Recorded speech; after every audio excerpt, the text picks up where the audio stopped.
Collins running out of real estate. Heads back upfield. 25 to the 30. The 35 to 40. The 45 to 50. He has only Kovalevsky to beat. Gets through him. The 10 and touchdown for Collins. Duarte looks to throw. He fires toward the goal line. And that is caught by Kadeem Wilson for a game-winning Gators touchdown. Back on in, here's Yoxon. Yoxon to the backhand, trying to go to the front, makes the move, a shot, and he scores! Rowan heading for the touchpad with the lead, and the Props will take the men's 400-yard freestyle relay. He sends one on goal, and he scores! Jonah Popre scores for the second time tonight. And it is a power play goal! The pressure is there. Wilson putting it in the end zone. It is up for grabs. Did someone come down with it? No, incomplete. The Pharaohs are the 2022 EFA champions.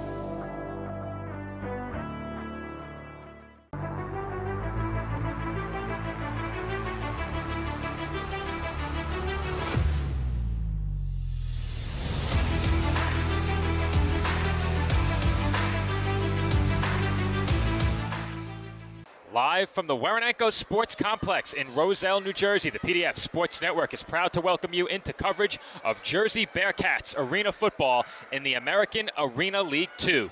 Tonight's game features the Jersey Bearcats taking on the Maryland Eagles.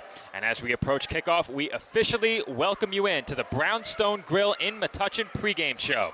I'm Joe Foreman alongside David Pizzuto. And Dave, for the next half hour, we'll take an in-depth look at the Bearcats and what they've done in the previous two games since our last broadcast 3 weeks ago. Entering this Week 6 matchup, the Bearcats go for their fifth straight win. As for the Eagles, a victory here tonight would get them even with Jersey in the standings. You're right, Joe. So just like you mentioned, the Bearcats looking for win number 5 in a row this season, and they've done the last two, Joe, on the road. They haven't been here in Waranenko for some time. The start of that road trip was against this very Maryland Eagles team, a 48-8 victory. Very emphatic win there. Puts them in sitting in a good position in second place right now in the standings in the AAL2. Obviously, a win today over the Eagles. They have a 2-game lead over them, which is 3 games left to play in the season. And for the Eagles, this is a monumental game for them as well. A chance for them to get the season series even with the Bearcats and get even with them in the standings as well. And Dave, as always, we will hear directly from Bearcats coaches and players as we head down to field level for interviews later in our pregame show. But for now, let's take a look back at the last week of action in the AAL2.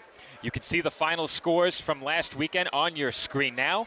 Each of the two teams that will take the field tonight were in action last week. The Bearcats picked up a 21-point win to keep pace with the Stampede in the standings, while the Eagles outlasted the Rage to remain within 1 game of Jersey, entering a critical matchup here tonight. Yeah, absolutely, Joe. You know, the scores on your screen show both of these teams victorious in their last games. Of course, the Bearcats with a great start in that game against the United Firepower, really keeping them lockstep with the Steel City Stampede, a big 33-12 win there. And then the Eagles hanging on. They got a really tough Eastern Shore Rage effort last week, but they come in, they win that game, they win it by 9 points. They put themselves at least in a position to really make some noise and to control their own destiny for the playoffs, which is what every team is looking at this point in the season. So, Dave, after tonight, we have just 2 weeks left in the regular season, and there is still plenty to be decided. You see on your screen now the schedule for the Bearcats the rest of the way, featuring tonight's game against the Eagles and 2 games against teams that they have already beaten decisively in the Firepower and the Rage. The top 4 teams at the conclusion of the 8-game regular season make the playoffs, and for the Bearcats, they have already beaten their next 3 opponents once each by a combined 75 points. Also, each of their last 3 games will be played here at home, so they very much still have a chance to overtake the Stampede for the league's top seed entering the postseason. Yeah, and you see the scores on your screen, very lopsided here in favor of the Bearcats, especially in their road games. And now, for the first time in their season, they get to play teams for the second time. So adjustments will be made, obviously, on both sides of the ball. This is a really good test to see how far these two teams have come since that game 2 weeks ago, what changes changes that they've made. And of course, if you're the Bearcats here, you see 3 teams on your schedule that you've already beaten this year. You fully expect to go 7-1 during this regular season, and you too, a chance to control your own destiny as far as playoff positioning, and still a stone's throw away from that first number 1 seed. Okay, Dave, let's talk about our matchup here tonight. The Bearcats have already beaten the Eagles by 40 earlier this season, but Maryland is also very much involved in the playoff picture with 3 games to go. Jersey's one loss this season came in the closing seconds of their home opener, a game in which they led by 3 scores in the second half. The Bearcats have not lost since, and we know what the Jersey offense is capable of. What needs to happen tonight for Maryland to snap the Bearcats' win streak? Well, I think for me, Joe, it has to be you have to really slow this Jersey Bearcats team down early. I think the common denominator, the thing that we've seen, the calling card for this Bearcats team is they get off to some really great starts. We've seen it ourselves, and of course you noticed it with some of the scores that we saw, and they are a really strong first half team. Their ability to get up by multiple scores, 20 plus points, that's really been the difference. And so if you want to have success, if you're the Eagles, you really need to kind of keep that in check, keep within striking distance early. If anything, get an early lead, but you don't want to fall behind by multiple scores. Easier said than done against a very tough Jersey Bearcats team. So with that, the stage is set for tonight's game. We have some great football ahead of us in what will be an important game for both teams. The Jersey Bearcats and the Maryland Eagles are getting closer to kickoff, so what we will do now is step aside and take a break, and when we come back, we will go down to field level and talk to some players and coaches as we continue the Brownstone Grill in Metuchen pregame show right here on the PDF Sports Network. Stay with us.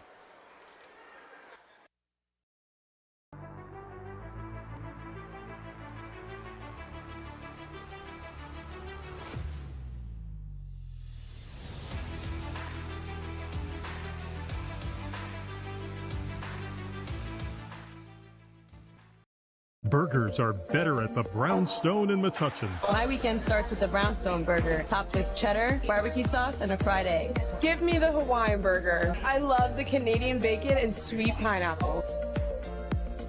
How do you like your salads? Shrimp, chicken, beef?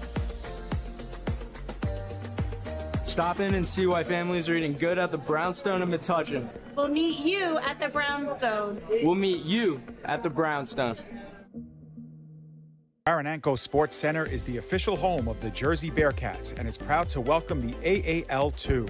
Located at 1 Park Drive in Roselle, Warananko is available for parties and rentals, public skating in the winter, and camps and activities each spring and summer. Visit us at waranankopark.com to learn more about our rink, indoor dining and party area, and all that beautiful Warananko Park has to offer. waranankopark.com or call 908-298-7849. Arena football fans, make sure you keep up with the latest news and information from the AAL and AAL2 all year long at AmericanArenaLeague.com and follow us on Facebook, Instagram, and Twitter. Like, subscribe, and follow all of the AAL2 teams to keep up with the latest league happenings and stay connected. Want to sponsor the AAL and AAL2? Contact us at info@AmericanArenaLeague.com. We'll see you at the arena. If you plan to do chicken, then do chicken like a champ at Wing It On in Linden. Voted #1 medium wing sauce at the National Buffalo Wing Festival. Wing It On is family owned and operated in Linden, New Jersey, and we have an excellent array of your favorite wings and chicken done to perfection. We have the true flavor of champions at Wing It On.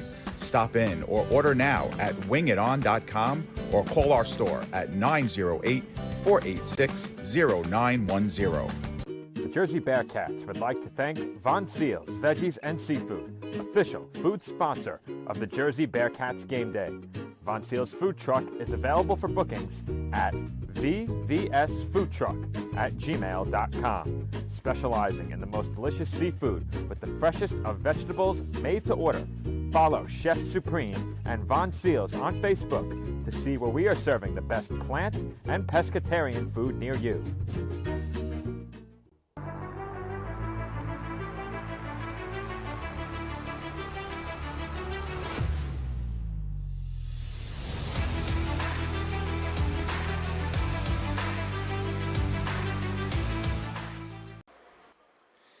Welcome back to the Brownstone pregame show here on the PDF Sports Network. And as we close in closer to kickoff, it's time now to go down to field level here at Waranenko. Dave is downstairs with co-owner and head coach of the Jersey Bearcats, A.J. Roque. Dave, take it away.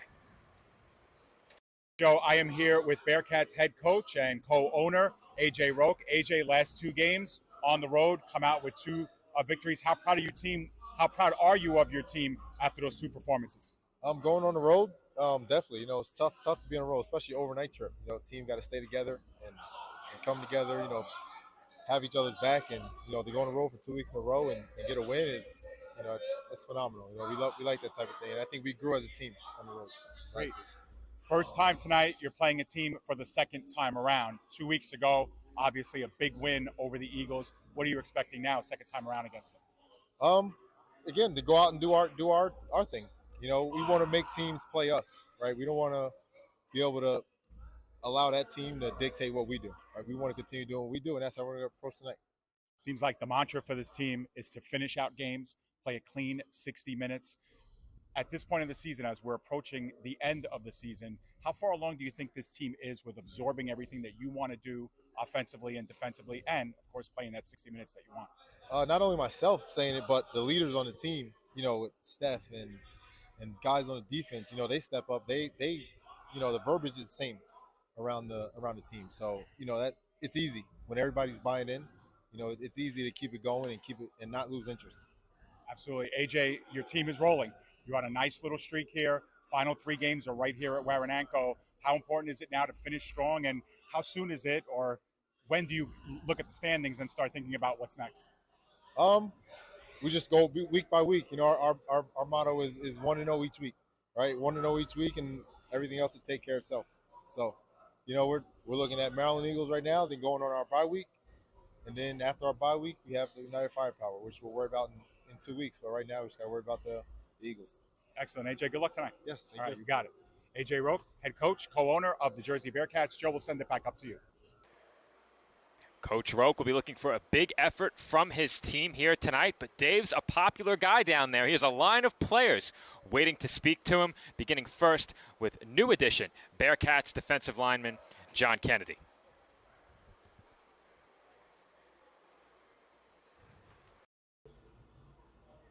All right, Joe, I am here with new Jersey Bearcats defensive lineman John Kennedy. Jay, how are you? And how are you adjusting to the team so far? Good. Love the team so far. Love being in Jersey. Excellent. And how does it feel coming to a team that's right now really rolling, going after their 5th straight win, playing a team that they faced already, and in that playoff hunt? It feels great, not having to worry about, okay, when's our season going to be over? Kind of like, okay, it's going to be a long season from here on out. Yeah, absolutely. And when it comes to being up front in the middle of that defensive line or at the ends, what's your one-on-one kind of philosophy? What are you looking to do out there? I got to embarrass the other person. Got to embarrass the other person and try and be the first one in the quarterback. All right, Jay, we're going to hold you to that. All right? Got you the first one. All right, good luck out there. Appreciate it. All right, Jay Kennedy, new Bearcat, joined the team this past week, fresh off of his stint from the Columbus Lions. Joe, we'll send it back up to you. We'll have one more coming up. We will hear a bit more from the Bearcats defense here as Coach Ja, the defensive coordinator for the Jersey Bearcats, joins Dave down on field level right now. All right, Joe, I am here with Coach Ja of the Jersey Bearcats defensive coordinator. Coach, your team, I'll ask you the same question as I did AJ. Team goes on the road, 2 big games on the road. Your defense really steps up, especially the game against the Eagles 2 weeks ago. How proud are you right now with the matriculation of this defense? Oh, I'm very proud. We're working hard. And when I came in, it was like a lot of them said they haven't been coached or haven't been coached up right. So I just came in and just basically just fine-tune little things. We got a good group of guys, and they're getting better and better every week. I think we only holding teams to like 8 points, maybe 10 points a game offensively or defense. So, yeah. And 2 weeks ago against this Eagles team, that was the result, only 8 points given up. What did you guys do so well in that game to really hold the Eagles offense in check? Their quarterback is a scrambling quarterback. So basically what we did was just, go ahead, we're going to let you scramble, but our backs are coming after you. And our backs were really hungry. And like I told them, this game is for you. I want this week. I need you guys to be players of the week, and that's it. That's all it was. And my linebacker, my DBs on the back end were covering man, and everything else took care of its own self. D line, great D line. Excellent. And I was going to ask you about your game plan week to week with this defense. If this defense has a calling card, if it wants to be known for something, what do you think that is? Well, I'm gonna tell you where my defense starts from: the D line. Oh, we got a bunch of hungry guys. My first group is just as good as my second group. So that's where it all starts from, is my D-line. My D-line is everything. That's how I'm going to win a championship, is from this D-line. Excellent. And you have a new D-lineman tonight. Yes. John Kennedy comes in, first practice this week with the team, fresh off his stint from Columbus. What do you see from John? I coached him for the Jersey Ballers. So I know he used to be 320. He's 280 now. Faster, smarter, coming from the AIFA, and he's just ready. He's so ready tonight. Oh my goodness! He calls me like every 15 minutes. Coach, I want to play. I need to play. Like I need this film because he has CFL coming today to look at it. Yeah. Excellent. Well, Coach John, best of luck out there today. Have some fun. Thank you. You got it. Coach Ja hoping for a big effort from his unit here tonight, but Dave does have one final guest before we take one last break ahead of kickoff. It is Bearcats quarterback Stephen Colon who joins Dave on field level now. Dave, take it away. All right, Joe, I am here with Bearcats starting quarterback. For a second time around, Stephen Colon joins us here on the Brownstone pregame. Steph, last time we spoke was before the season actually started. Now that we're in kind of the end of midseason, getting towards the end of the season, how is the team really progressing? I kind of feel like we're getting in our groove like we spoke about. I feel like our chemistry is starting to really gel now. The people that we need to come in and make us gel, that's what's happening. O-line playing good, defense picking it up, so I'm not going to say we at our max, but we're moving in the right pace going into the second half of the season where we know we're going to be in elimination football soon. Excellent. And tonight, for the first time, you're facing a team for the second time. 2 weeks ago, you had a lot of success against the Eagles. They're probably going to come out pretty hungry for this one, looking to even the score. What did you see from their team 2 weeks ago that you're taking into this week's game? One thing I can say is they're a hungry bunch of dudes. No matter what the score was, they play with high energy, high intensity.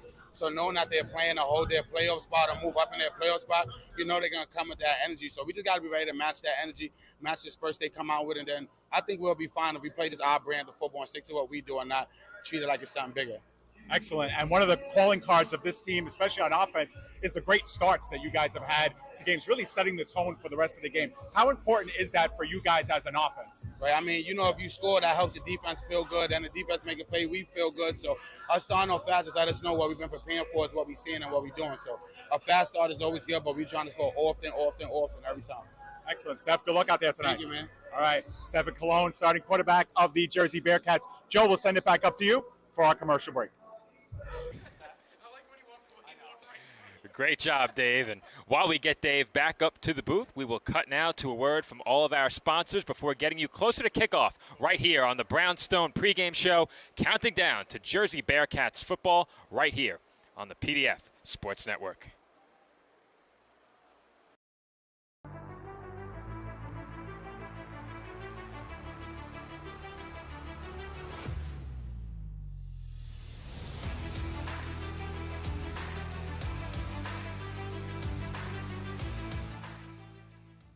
Today's game is presented by Total Performance Bodywork with Dave Riemann.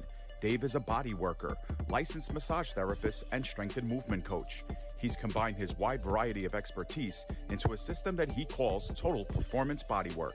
Trusted by professional athletes and bodybuilders, Dave has been helping people to recover from new and old injuries, improve their breathing efficiency, athletic performance, mobility, flexibility, and their overall strength. Visit Total Performance Bodywork at TotalPerformanceBodywork.com or contact Dave by calling 610-570-7480 or email Dave Riemann at rcn.com. New Jersey Urban News is a voice for the voiceless. Breaking news, health and wellness, business, the arts, and the latest local sports. As a black news source in the Garden State, New Jersey Urban News is dedicated to covering New Jersey's vibrant African-American community through informative stories and thorough coverage. New Jersey Urban News covers stories often overlooked by mainstream media, impacting the 1.3 million people that make up New Jersey's black community. Visit them today at njurbannews.com. Today's broadcast is being sponsored by the U.S. Army, the U.S. Army Junior ROTC, and the Crusaders, a winning combination of enterprise, leadership, innovation, courage, and commitment. Learn more about the U.S. Army and ROTC programs by visiting goarmy.com and at usarmyjrotc.com. Become a part of our winning team through enrollment, employment, and leadership opportunities. Be all you can be with the Army and Army ROTC. East Coast Trophies and Awards has been serving your awards needs since 1986 and is now a proud sponsor of the PDF Sports Network. From sports-specific trophies and plaques to corporate and business promotions and gifts, East Coast Trophies and Awards is your one-stop shop for all of your crowning achievements, and they always meet the right price. Contact Chris today at 848-223-7071 or visit them at www.eastcoastawards.com. This broadcast is being brought to you by the Three Bleezies Entertainment Group on the Three Bleezies Facebook and Instagram page. Catch the Three Bleezies weekly show, as well as live recordings and all the opinions and the unfiltered hot topics you've come to love about semi-pro. It's the resource for semi-pro football and more, from the official source for all things Bleezy. The Three Bleezies Facebook and Instagram page. Visit and follow now. Mundo, yeah, yeah. Unique Resin Design specializes in home decor with one-of-a-kind handcrafted resin products. Perfect for your home and any place you love. Perfect for gifts and parties. Let Imani Green dazzle you with inspirational creations you can get at only one place, Unique Resin Designs. Visit us at uniqueresindesign.com and learn how to get free shipping on your next order. Lila Keys Photography. To capture the very best memories, let Lila Keys Photography be your answer for maternity and milestone photos, family portraits, events, and graduations. From simple headshots to action-packed sports photography, Lila Keys Photography preserves your greatest moments and achievements.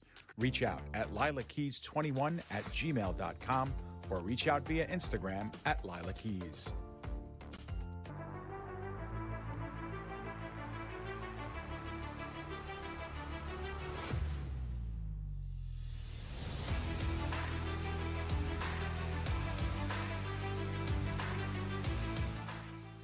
And we are back from the Waranenko Sports Complex in Roselle, New Jersey. Joe Foreman rejoining you alongside David Pizzuto with coverage of this American Arena League II matchup between the Jersey Bearcats and the Maryland Eagles. We are just moments away from kickoff, and this has been the Brownstone Grill in Metuchen pregame show. We thank everyone who tuned in from the start, albeit on tape delay here this evening. The weather conditions did not allow for a steady internet connection, so we were recording straight to the disc. If you are watching when this game premieres, you are watching on the evening of Saturday, May 20th, 2023. And Dave, once again, we're just moments away from the start of this game. As we spoke about during the pregame, a big game for both teams. If the Eagles want any chance of catching the Bearcats, they have to win tonight. If the Bearcats want any chance of finishing with the number one seed, they likely need a win as well. Absolutely. You know, that's not mathematically true, Joe, but we know, and these teams know, that's really the case tonight.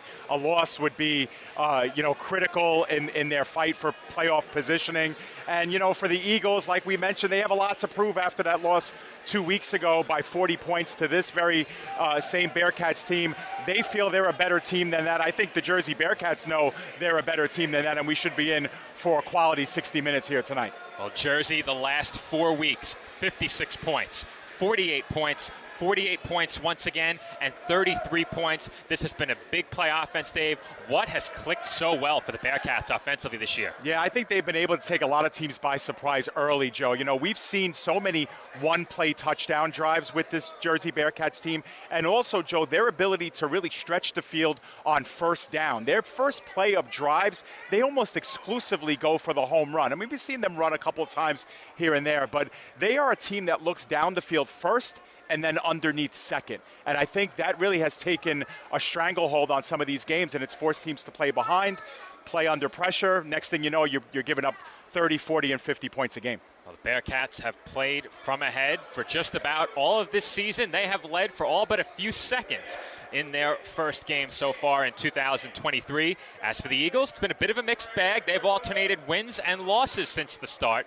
According to that trend, they're due for a loss. That's a trend they hope to break, along with the Bearcats' 4-game winning streak. Yeah, that's a point, too, to make, Joe, is that this is a Maryland Eagles team that's 3-2 this season, but they have yet to go on any winning streaks this season. They've been win-loss, win-loss, win. So a win tonight would be their first winning streak of the season, and they'd love to save that for tonight as well.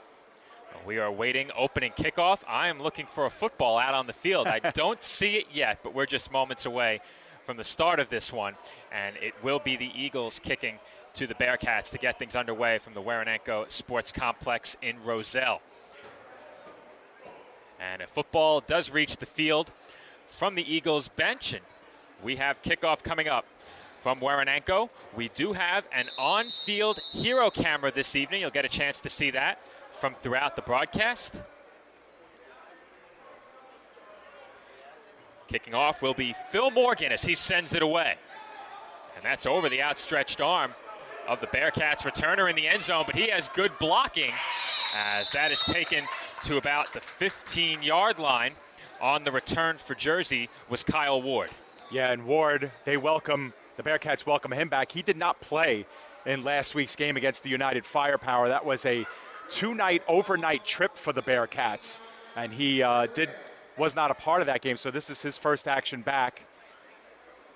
His last game played was against this Eagles team. And decent field position, Joe, when you think that he had to really double back for that one, picked it up late back of the end zone. Off the fingertips, and you have to get that ball out of the end zone to avoid potentially surrendering points on a kick return. That 1-point Uno always in play on kickoffs. Jersey's offense takes the field for their first drive of the game. They have been very good offensively early in games. Two receivers, two quarterbacks. Stephen Cologne's left. Ward in motion pre-snap. He takes off up the field. Cologne goes deep, and Ward makes the catch. He is in for a Bearcats touchdown. And Dave, you said it. This offense, a threat to score on any given play. They are in for 6 on the game's first snap. And Ward had a big head of steam. I'm sure we'll see a replay of that, Joe, but man, that was close to being past the line of scrimmage when he got off to that start. But what a play, and we just finished saying it, the one-play touchdown and going from the home run over top on first down. That's been the calling card to this team, and just like that, just seconds in, the Bearcats have the lead. Ward had to tie his cleat following the kickoff. Immediately made his way back over to the huddle and comes up with the touchdown reception, as that extra point is good. Anthony Storego on the extra point gives the Bearcats a 7-0 lead. We will have replay for you the rest of the way as we scramble to get back on the air. Our live replay feature was not enabled ahead of kickoff, but we'll have that for you the rest of the way. One play and a touchdown for the Jersey offense. Will the Eagles be able to respond? Eagles scored just 8 points against Jersey in the first meeting of the season. Where does it usually show up? Here? Bearcats offense has been prolific all season long, especially here at home in the games we've covered here on the PDF Sports Network.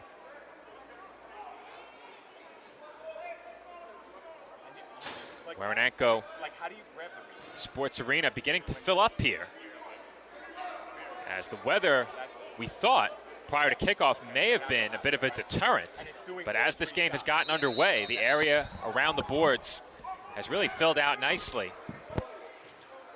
Some young athletes with some signs along the far sideline as well. That's picked up by Keller. He takes it along the boards and is knocked into the glass on that hit. Now, we don't have a number 8 on the roster, Dave. There is a number 8 on the field for Jersey. Oh, there is. Yeah, we do not have that, although we can see if we can retrieve it. But decent starting field position. That time, our cameraman almost caught that tackle. Joe, right in the vicinity vicinity there. Chris Deanna is our Hero Cam operator. Got to be careful down there, Chris. Chris on the field, right up against the boards, far sideline. He's at the 15-yard line. This drive for the Eagles will start from their own 17. Chance of defense from the home supporters here in Waranenko. Christopher Johnson at quarterback for the Eagles will look to pass. Pocket collapsing, and that is thrown away into the glass and out of play. Yeah, when we spoke to Ja Valentine and during pregame defensive coordinator, he said, you know, we are going to let Linton do his thing. Christopher Johnson do his thing. I am working off an older roster. Yeah, for this roster, the Eagles. you might want to disregard that. Absolutely. So, you know, we're going to let Johnson do his thing. We're going to let him run around the pocket. We just don't want to get him into open field. But he is an absolute nightmare as far as his speed is concerned. But Bearcats did a nice job of bottling him up there. That collapsing pocket made it so that Johnson could not take off and run. And that was big on that last snap against a quarterback who likes to make plays outside of the pocket. 2nd down and 10. Man in motion pre-snap is LeBeau. That snap was bobbled. Johnson throws right, and that is into the Bearcats bench. Yeah, and you get the sense that Johnson is really rushing, even on that throw, Joe, and he's, you know, tapping his own chest saying that's my fault there, but that throw looked a little hurried, and you'd like to think the pressure perhaps getting to him. And well, we've seen it in the 2 games that we've covered here. The Bearcats defense has done a very good job forcing mistakes with their interior pressure. And that pressure will be looking to get home here on a 3rd down and 10. Man in motion is Keller. Johnson takes the snap, looks right, and spikes one straight into the turf. We almost got a souvenir, Dave. We almost did, yeah. It took a bounce, and folks in front of us were able to throw it back into play. But now a 4th and 10 facing the Eagles here on their opening drive, and you'd like to think that they need a good response after that one-play Jersey drive. And they got to dial up a pretty good play here, and that throw, yeah, you can see the little replay there, skip in front, just in front of Andrew's camera up top with us. That was close. Yeah. 4th down and 10. Eagles looking to keep their opening drive alive. LeBeau and Morgan are wide. One more receiver in the slot to Johnson's left. Motion man was LeBeau. Johnson throws right in his direction as we have a flag down on the field. You know, that was actually the correct route, the correct look and the correct route for LeBeau. He had the open, but he wasn't anticipating that ball to be thrown there high into his route. We have a holding against the defense, which may give an automatic 1st down here to the Eagles. On that play, it looked like Johnson thought LeBeau was perhaps going to break toward the sideline. Right. Now, there was room to the left in the direction LeBeau was running. If Johnson put that ball there, that may have gone for a touchdown. Yeah, absolutely, because, you know, LeBeau, you know, maybe he would have gotten popped if he caught that one where he was going with it, but he did have an opening there underneath. Would have probably had the 1st down. Holding penalty makes it 1st down in plus territory for the Eagles. I don't really understand this, Joe. I mean, they're putting 4th down now. They are going to stop the clock here with 7:15 to go. But if that hold occurred in the secondary, that should be 5 yards and an automatic 1st down. But right now they still have 4th down and maybe 3 on the play. Maybe less than that. 4th and 1 or 4th and 2. So it will be 4th down. Can't say I've seen that before. Clock starts to run. Man in motion pre-snap is Morgan. Johnson looks over the middle, rolls out to his right. Flag in the backfield as Johnson ducks out of bounds in front of the Jersey bench, and that flag was thrown in the area of holding. Well, Johnson easily got the 1st down thanks to that hold, but they are going to back them up. Nick Price flying into the backfield to try and get Johnson, but he came up empty, looking to slam him into the boards. Dave, a second flag was thrown on that. And they're both against the Eagles. The second coming for unsportsmanlike conduct, perhaps against the coaching staff here for the Eagles. Head coach and president Matthew Steeple calls the shots here for the Maryland Eagles. Sante Tate was also having a conversation with the official on the way back to the huddle. I'm not sure if that's what drew the flag. But you have to wonder now, does Maryland have a punter? And it appears the answer is likely no, because they're setting up to go for this. And should they go for it here and not get it, they would give the ball to Jersey deep in their own territory. And of course, if they throw an incomplete pass and don't pick up any yards on this play, but we'll see what the Eagles offense has in the playbook for this spot. 4th down and very long. One receiver in the slot. Man in motion is LeBeau. He takes off up the field as Johnson looks to throw. Johnson steps up under pressure and is taken down as 2 Bearcats converge to make that tackle. Nick Price and Shea Davison helping to take Johnson down. Right, and emphatically making the Eagles turn it over on downs. And some members of the Eagles wanted perhaps a flag there for a helmet-to-helmet. We will see if potentially, looks like they did helmet-to-helmet on themselves. That was, Kennedy was in there as well. But here we go, only the second offensive play about to be run. Well, that wasn't the worst thing that could have happened on that play for the Eagles, because they did pick up some yards. The gain was minimal, but at the very least they'll force Jersey to work a bit. As that handoff is taken up the middle by Nasir Adams. He's still fighting as the pile pushes him all the way down to the 5-yard line. Yeah, and there's a nice emphasis on the run game as well. You know, the Bearcats are going quickly as well here, keeping the Eagles on their toes. Throw goes left. It is complete. Catch was made by Pete Savridis.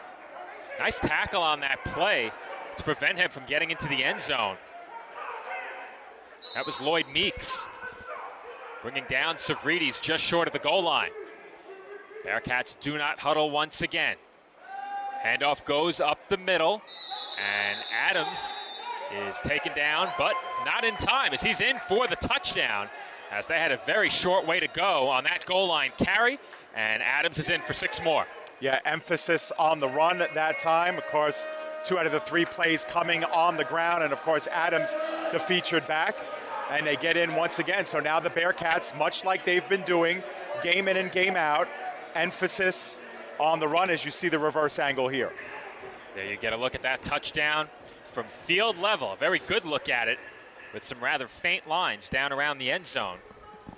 It's a bit tough to see up here whether or not he got in. After the game, we're going to upload the entire game. The internet's completely out. Anthony Sturego will try the extra point once again. Left-footed kicker. And that is no good. Yeah, might have hit the upper facade minus the netting there. So 13-0 is our score. And my thought on that previous time, Joe, was, again, much like they've been doing every single game, 2 for 2 now to start the game with touchdowns for the Bearcats. So yet another game in which they're getting off to these lightning fast starts, and again puts the other teams in a hole early. And if you count the score of the first time these two teams met, it's now Eagles have been outscored 61-8 in almost 5 quarters. We saw the big passing touchdown from Cologne to Ward, and there just moments ago you got a second look at that extra effort by Nasir Adams on that touchdown carry. The extra point, once again, no good. Score 13-0 in favor of Jersey as Sturego gets set to send it away.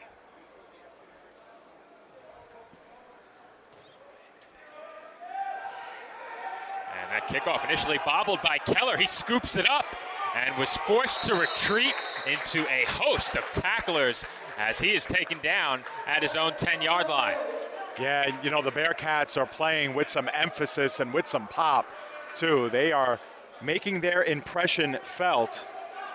Keller, like you said, had the initial bobble, and by the time he picked it up and was ready to run for it, it was tough going. Here you get a second look at it. This is a great second look you'll get from the reverse angle as 3 or 4 Bearcats converged on Keller to take him down hard at his own 10-yard line. And the way this Jersey offense has put the ball in the end zone, I would use him almost on the Eagles really need a response here on the offensive side.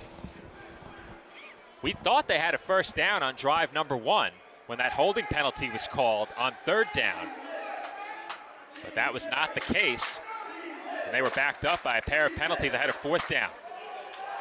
They'll pitch it here on 1st down. And there's another nice tackle. This time it's Sadiq Nathaniel bringing down the ball carrier. Yeah, DeAndre Ishmael that time, as we have a player down as well for the Eagles, one of their offensive linemen, and looks like Ishmael is getting up very slowly as well. So a pair of Eagles down, and the Bearcats are coming in, hitting hard, and that time the Eagles look to work on the line of scrimmage, Joe, because they just can't get anything going downfield. You said it, Dave. It looks like there are 2 injured Eagles on the play. One is Eric Farrell, who plays both the offensive and the defensive line, and being helped off the field is Julius Carey as well. So 2 Eagles shaken up after that last play. And you have to think that really hurts this Maryland offense.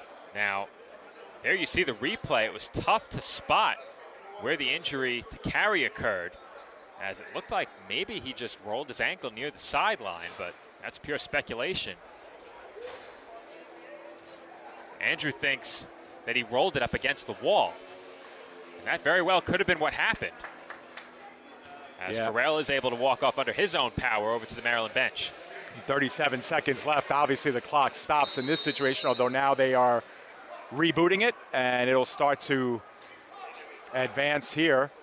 As we have 35 seconds now and counting down, and this potentially could be the final play of the first quarter. Maryland Blake's huddle for a 2nd down and 10. 2 wideouts on the field. One more in motion toward the line of scrimmage. Johnson looks right, immediately under pressure, is flushed out, and that pass is incomplete off the hands of Lloyd Meeks. Yeah, and Johnson tried to make his own room and own space, had to get flushed out to his right. That will, in fact, be the end of the first quarter. Eagles still in a hole, and they'll face a 3rd and 10. Bearcats offense living up to the billing through this first quarter. 2 drives, 2 touchdowns. They lead Maryland 13-0 as we head to a quick break.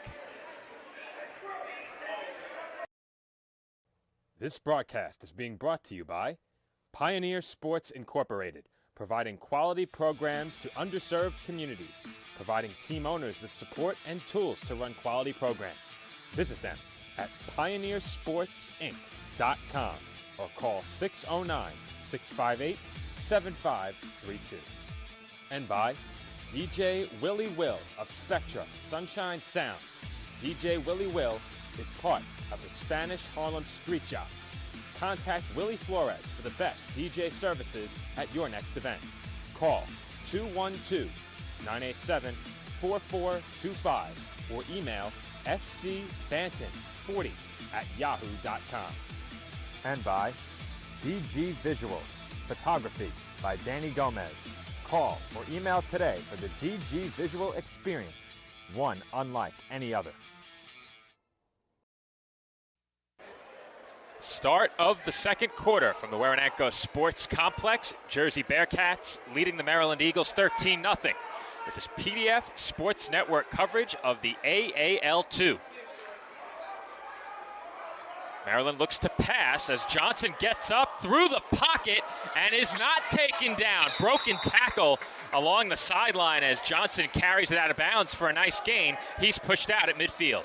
No, we did say about Johnson. Of course, Coach Valentine mentioning it to us during pregame as well.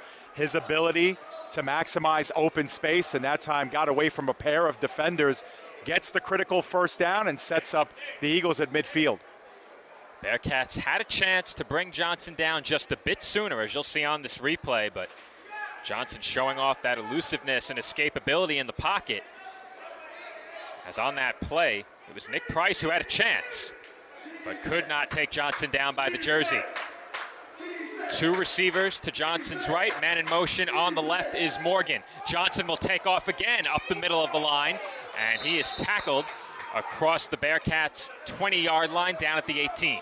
Yeah, gets a nice gain of 7 yards on what I believe to be, anyway, Joe, a designed run, quarterback draw all the way. I don't believe the Eagles have any passing yards so far in this game, and I think they are getting the understanding that Johnson's going to have to carry this team offensively here in this early stages and try to get them back in this one. First down, Maryland from the jersey 18. Johnson will look to throw this time. He fires over the middle, and once again, that was dropped by Meeks. Yeah, a little bit behind Meeks that time, but he probably should have made that catch, especially while he was going down regardless. So now a 3rd and short here, but sure Johnson would have liked to have given Meeks a little bit of a better ball there as well. Well, Meeks has had 2 really tough chances so far. First one, Johnson tried to thread the needle between 2 defenders. I think with that throw, he actually protected Meeks from what would have been a big hit, putting the ball a bit behind him and low. Meeks had to contort his body and could not make the grab. Second down and short here. Johnson once again looks to throw as his line is pushed back into him. He rolls right, fires down the field, corner of the end zone, and we will see if they rule that a touchdown. They do. Touchdown Eagles. DeAndre Ishmael with the touchdown reception. Though we may have to check that. That might have been a 16, not an 18. That's Phil Morgan on the touchdown. Jersey a bit ruffled on the play, and Morgan has the catch. Yeah, Morgan makes the catch. He's going to get flagged for a unsportsmanlike after that for kicking the ball. But either way, that score will count. And we'll see how the penalty gets assessed. And then both teams had to be separated from each other. Now, you cannot use the padding or the wall to aid your catch intentionally, but that did look like as clean a catch as you can get in that corner. I don't know if Morgan necessarily used the pads there, but either way, they've picked up the flag too, Joe. So no penalty on the play. That was very close to being wall assisted, in my opinion. We'll see if we get a better look at it on the replay. Yep, we'll get a slowed down replay as well from our engineer, Nick Durst. Great job to extend this play as well by Johnson. You're not missing anything on the field here. Very close, tough to tell. I'll give it to him, 6 points. And well, so will the officials. Now we believe this is a 2-point conversion and not a 1st and goal because the points have not been put on the board here. They have not, as Johnson is thrown down well behind the line of scrimmage. And that was indeed a 2-point try. Right. So though that would have been 4th down. That would have been 4th down. So the scoreboard still says 0. No, it is 13-6, Joe. Okay. Yeah, now they did adjust it, yeah. Right. But it was actually a 3rd down and 3, because remember the 7-yard gain after that quarterback so that draw. Snap was 2nd and 3, not 3rd and 3. I believe it was 3rd and 3, because then we had the incomplete pass that was dropped. Okay, here so that would have been 4th down. If that wasn't a 2-point try. Correct, Okay. Absolutely, yeah. That's what I was speculating. Right. So nonetheless, the points do go up on the board. A bit delayed here at Waranaco, but it is now 13-6. Jersey over Maryland. And Dave, that's the kind of drive the Eagles really needed. Yeah, they absolutely did. And, give credit to Johnson for really making his own room, converting that big 1st down at midfield to really get the kind of momentum back into the Eagles' favor. And they really needed that touchdown. They only scored the one score and the 2-point conversion in the first game that these two teams played. That was only 2 weeks ago in Maryland. It's be a way to kick off from the Eagles here, as right now there's 2 footballs on the field and Maryland is short. A couple of players on special teams, and they will rectify that here As the clock is running, we approach 9 minutes to play in quarter number 2. One-score game. Bearcats over the Eagles by 7. As Morgan will kick it off, and it's a very awkward positioning of the football. I'm not sure I've seen that before. As that skips up the field, and that is off the fingertips of Ward. He's having trouble picking it up, and he does clear the end zone, has blocking in front of him. A flag flies, and Ward goes down at about the 13-yard line. Yeah, you know, the negative part of a play like that, if you're the Eagles, is now you have all this over pursuit converging on Ward, and he was almost able to round it to the outside and take off with that, but looks like there will be a flag nonetheless, and the Bearcats are going to start in the shadow of their own end zone either way. So you mentioned the unorthodox kick, Joe, but that really took a great Eagles bounce. That just kept bouncing and bouncing and bouncing, and then took the biggest bounce of all right in front of Ward. Look at that. Eagles very nearly put a point on the scoreboard there, but given that there were only 2 red jerseys in front of the end zone to block, they did a pretty good job of staving off the pursuit of that Maryland special teams unit. And good blocking up the field, I thought, might spring Ward free all the way to the end zone. So instead, they'll have to start at their own 5-yard line here, Joe, and the Bearcats very seldom find themselves this deep in their own territory. Let's see what they make out of it. 3 receivers to Cologne's right on this play. In motion is Savridis. Cologne looking towards Savridis. Airs one out down the field, and it is just over the outstretched arms of Savridis and Jerome Person, who was there in coverage. Yeah, you know, Stephen Cologne would like to have that back, but that was perhaps a little bit rushed by Cologne because he was getting rushed and had to kind of make his own space in the pocket. That pocket was not clean. Otherwise, he might have had a quick 6 there. That looked like a play very similar to when they ran against the United Firepower last week. But you could see Cologne's toss on the run is not really a bad one, just maybe a yard or 2 off its mark. And Person was there, step for step with Savridis. That was anyone's ball if it was on target. And that will set up a 2nd down and 10 following the incompletion. This roof is unforgiving too, Joe. Got to get it underneath the netting. Not much room to put air under the ball as Cologne is taken down. May have been helped down by his own man there. Well, he got about 4 or 5 on the play, so cuts the distance in half at least. And again, it looked like all the red jerseys were 25, 30 yards down the field. There really was no safety valve for Cologne on that play, as once again, they worked the hurry up. That was Raphael McCray on the tackle for Maryland. Once again, a man in motion pre-snap. Cologne looks that way. Airs one out down the field, but that ball is overthrown in the direction of Dante Owens, who was wide open. Yeah, he was. He had a clean 2 or 3 steps on the defender, and that was just a miss and a misfire there. But, you know, now on 4th down, you'd expect the Bearcats to go for it. And how's this for a huge play for this Eagles defense? You find yourself down by 2 scores. You get a touchdown back and a chance here, if they could stop the Bearcats, to get the ball back, maybe even potentially 1st and goal. Too far for a kick. I didn't expect them to punt, but I thought they might think about it. Yeah. 4th down and 5. Cologne sends a man in motion up the field. That's Owens. He's looking to throw. Fires toward Owens, who is open. And this time, Cologne makes no mistake on the throw. He hits Owens in stride. 1st down, Bearcats. Absolutely. And Owens has a few more words for number 22, Jerome Person, who he was locked up with. The Bearcats want to go quickly, but even on that play, Joe, I'm like, there's no way they're going to go down the field in this one. This will be dropped in 5-10 yards. Nope. Bearcats do not change the game plan, and they hit a big one. They've kept Person very busy on this drive as they pitch it left. And Adams bounces off a tackle and takes it toward the goal line and in for a Jersey touchdown. Great 2nd and 3rd effort by Adams. He's pumped up, and he deserves to be there. He got the pitch out, and really good pursuit by the Eagles to get to him. He had to make a couple of guys miss, but what a change in momentum, Joe. You go from having a 4th and 5 at your own 10, a chance for the Eagles to get the ball back, potentially even 1st and goal the other way.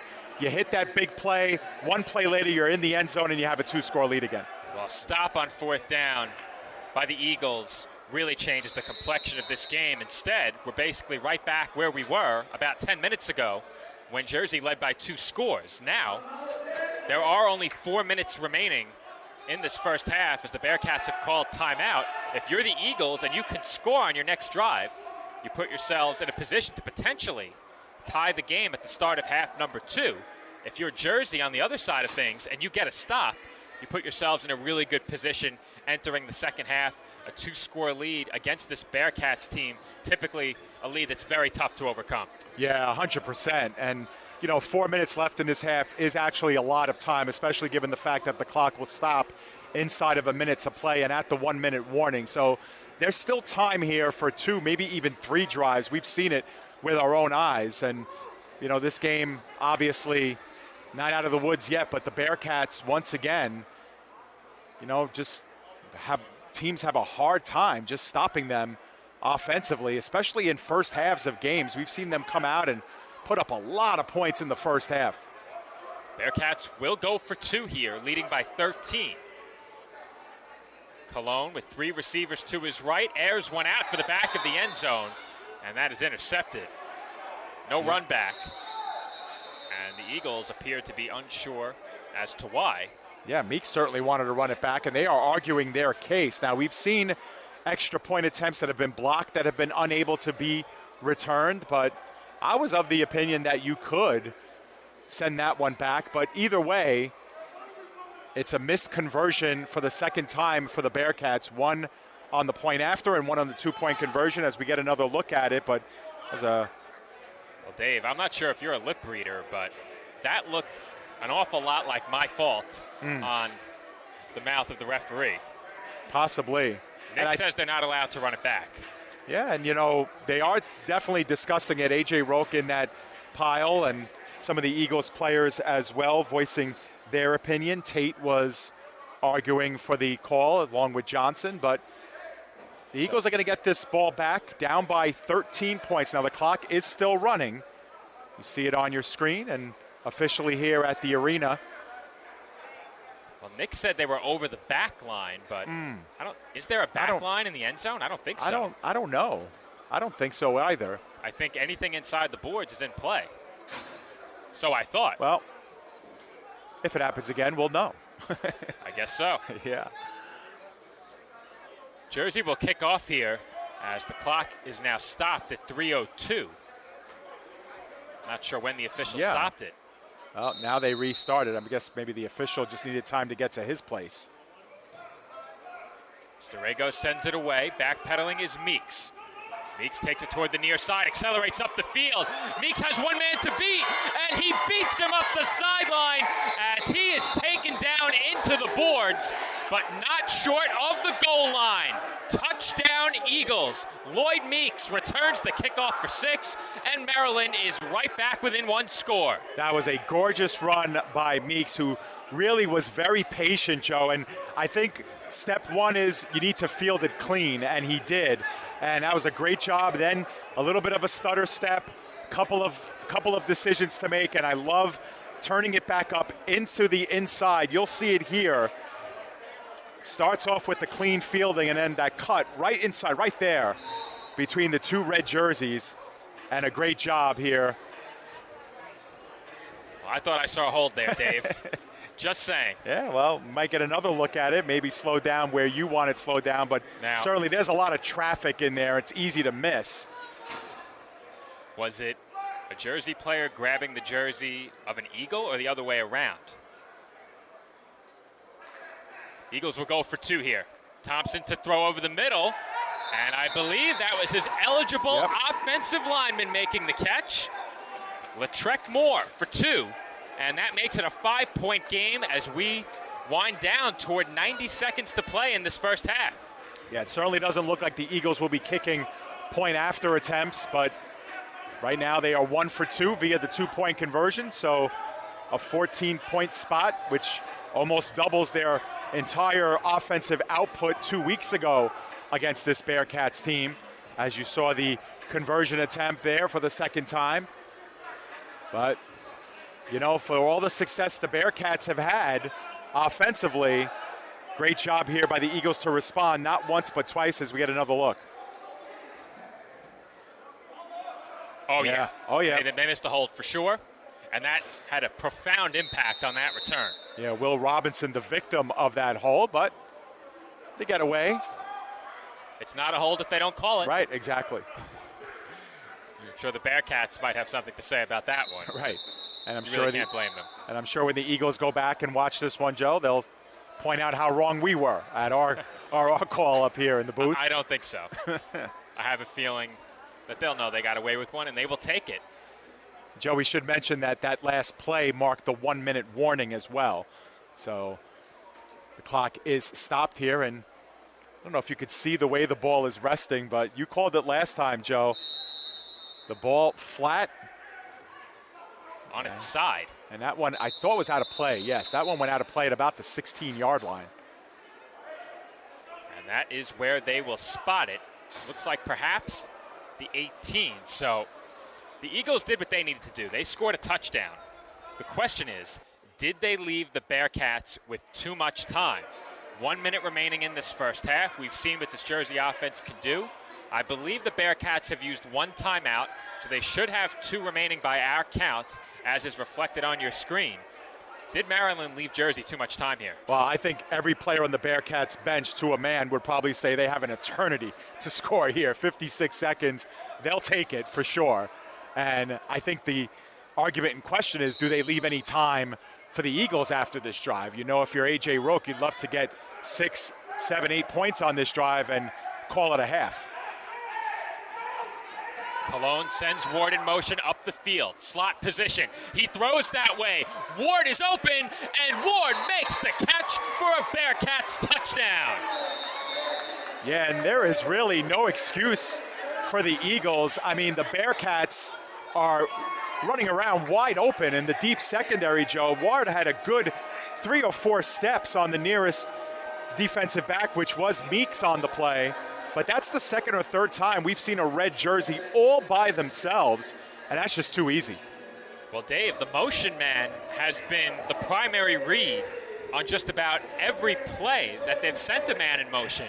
And that's a great job there by Cologne to avoid hitting the ceiling with that ball. Now, keep in mind, if you're running a route as a receiver and you run too far to the sideline, that makes it tough on the quarterback to keep that ball from hitting the netting. So that ball led the receiver, Ward, toward the middle of the field, and he made the catch for the touchdown. The clock has been stopped at 51 seconds here at Waranenko, so there is time for the Eagles. Handoff goes to Savridis, and that's a nice tackle on that play to take him down. Now, we don't have an 87 on the roster. You have an 87 on the original roster, Dave, so you can share that. Could have been Alex Sandrowitz who made the play, although on my roster, Sandrowitz is listed as a wide receiver. But either way, that was a nice tackle. And for Savridis, you know, he kind of hesitated a little bit, didn't know which hole, if he should go up the middle or bounce to the outside. So that little bit of indecision makes it only an 11-point lead for the Bearcats. But still, just a great job for both teams now responding offensively to the others. It's like a heavyweight match right now. Ever since the Bearcats took that opening 13-point lead, it's been 14-12 since, and seen a total of 6 touchdowns so far. Well, I posed the question before. Did the Eagles leave the Bearcats with too much time? And you responded by saying, will the Bearcats leave the Eagles some time? Right. The answer is yes. That drive, 7 seconds, Joe. Can't score much quicker than that, unless you're scoring as time expires. Yeah. And the Eagles' last drive wasn't a drive. They ran back the kickoff for a touchdown. So that's on the table here as well. Maryland with 3 timeouts as they will get the football back. Clock at 49.3 as that was initially bobbled and then taken by Kashawn Burrell, and he's taken down just short of midfield. Still, though, good place to start here with just under 45 seconds remaining in the first half. If you're the Eagles, you kind of like this. You have plenty of room for your offense to work around here. Plenty of plays that they can run inside of 45 seconds. And again, the game within a game is, do you walk into halftime having cut this lead down and potentially be only down by a score, or do you leave time on the clock for the Bearcats to respond? I think first and foremost, if you're the Eagles in this spot, you want to make sure that you score on this drive. If they don't score, the odds of Jersey having a lot of time left is slim. They would have to throw 3 very quick incomplete passes to leave Jersey with a lot of time. That being said, Jersey doesn't need much time. So you have to be very careful here if you're the Eagles, but you have to try and score. No question about it. Of course, and down by 11 points, obviously, they've been able to cut away at the lead, and they obviously don't want to fall into any further of a hole. Chance of defense from the Jersey supporters here at Waranenko. As Johnson throws right, that is complete. A flag is out on the play as the receiver, Ishmael, was gang tackled at the end of that play. A flag is down and the clock is stopped at 36.1. Right, and that happened right in the middle of the field. There was a collision, or one of the wideouts felt like they were held in the middle of the field, and that might have forced Johnson to look to his outlet on the sideline. They will discuss.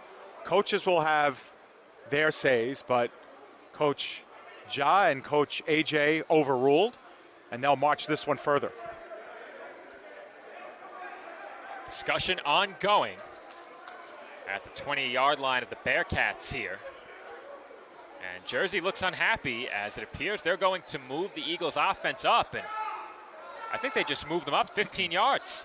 Well, I think they moved them up 10 from the original line of scrimmage, Joe. Okay. So either they added 5 onto that gain, or the penalty was 10 yards. Right. Nonetheless, first down and 10. Clock running toward 30 seconds. Johnson steps forward, has room to run, cuts to the outside. What a move by Johnson, who was tackled just outside of the 10. Timeout, Eagles. And he got destroyed by Joey Ramirez at the end of that play, right in the small of the back. Ramirez kind of over-pursued to start that. He actually had great pursuit on Johnson. I thought he was going to have a chance to sack him, but we know how elusive Johnson is. He stepped up to the pocket, but then Ramirez caught up to him. Look at the pursuit by Ramirez, and then he never gives up on the play. And then bang, he just really laid a shot into Johnson. Looked like a WWE spear from behind. I know how much you love wrestling.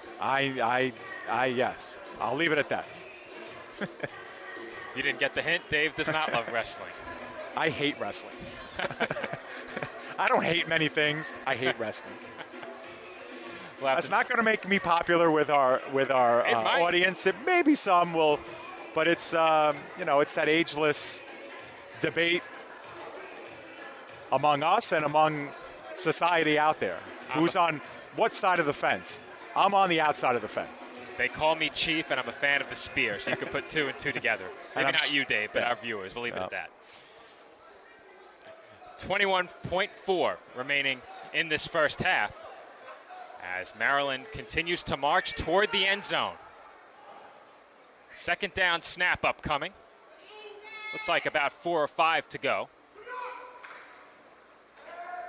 Johnson fakes left, throws over the middle, and that's intercepted. Chance for a run back here. Sadiq Nathaniel up the sideline. Has blocking, and he is gone. Pick 6, Sadiq Nathaniel, and the Bearcats jump ahead by 3 scores. And pretty much wire to wire, he went 50 yards with the clock sounding 0 as well. Will they put a second or 2 back on? Well, they're going to have to line up for the point after anyway, but man, what a turnaround that was. We'll get another look at it here. The pump fake by Johnson and the step in front by Nathaniel. When he released that ball, I thought he had his man in the end zone, but he was eyeing Marcus Morgan all the way, and I think Nathaniel followed the quarterback's eyes on that one, jumped the route, and then, of course, took it all the way for the touchdown. And I said it before, Dave, Maryland had to do everything they could to score. If there was one thing they could not afford, that was it. Yeah, certainly. I mean, that is a huge, huge swing. You go from a chance to cut the lead to single digits and one score, and you're going to go into halftime at the minimum down by 2+ scores. It is a 17-point game now. So it is already a 3-score game in favor of the Bearcats. They're looking for 2 more here on this conversion attempt. Owens was in motion pre-snap as that pass falls incomplete between 3 Jersey receivers. Still a 3-score lead going into halftime, and that's exactly what you'd like about the Bearcats. You know, maybe it wasn't the cleanest way to, cleanest first half, but, they get the defensive touchdown, and what a response for the Bearcats, and what a lead going into halftime. No lead is safe in arena football, but that's about as good as end as any. A lot of twists and turns late in that first half. We had several scores over just the last couple of minutes, and it is the Bearcats leading by 17 as we head to break. Our score, Jersey 31 and Maryland 14. When we come back, the second half from the Waranenko Sports Complex. This is PDF Sports Network coverage of the American Arena League 2.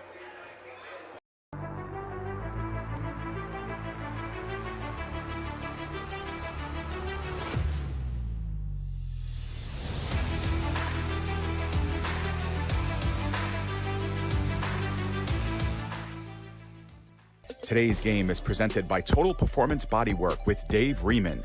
Dave is a body worker, licensed massage therapist, and strength and movement coach. He's combined his wide variety of expertise into a system that he calls Total Performance Bodywork.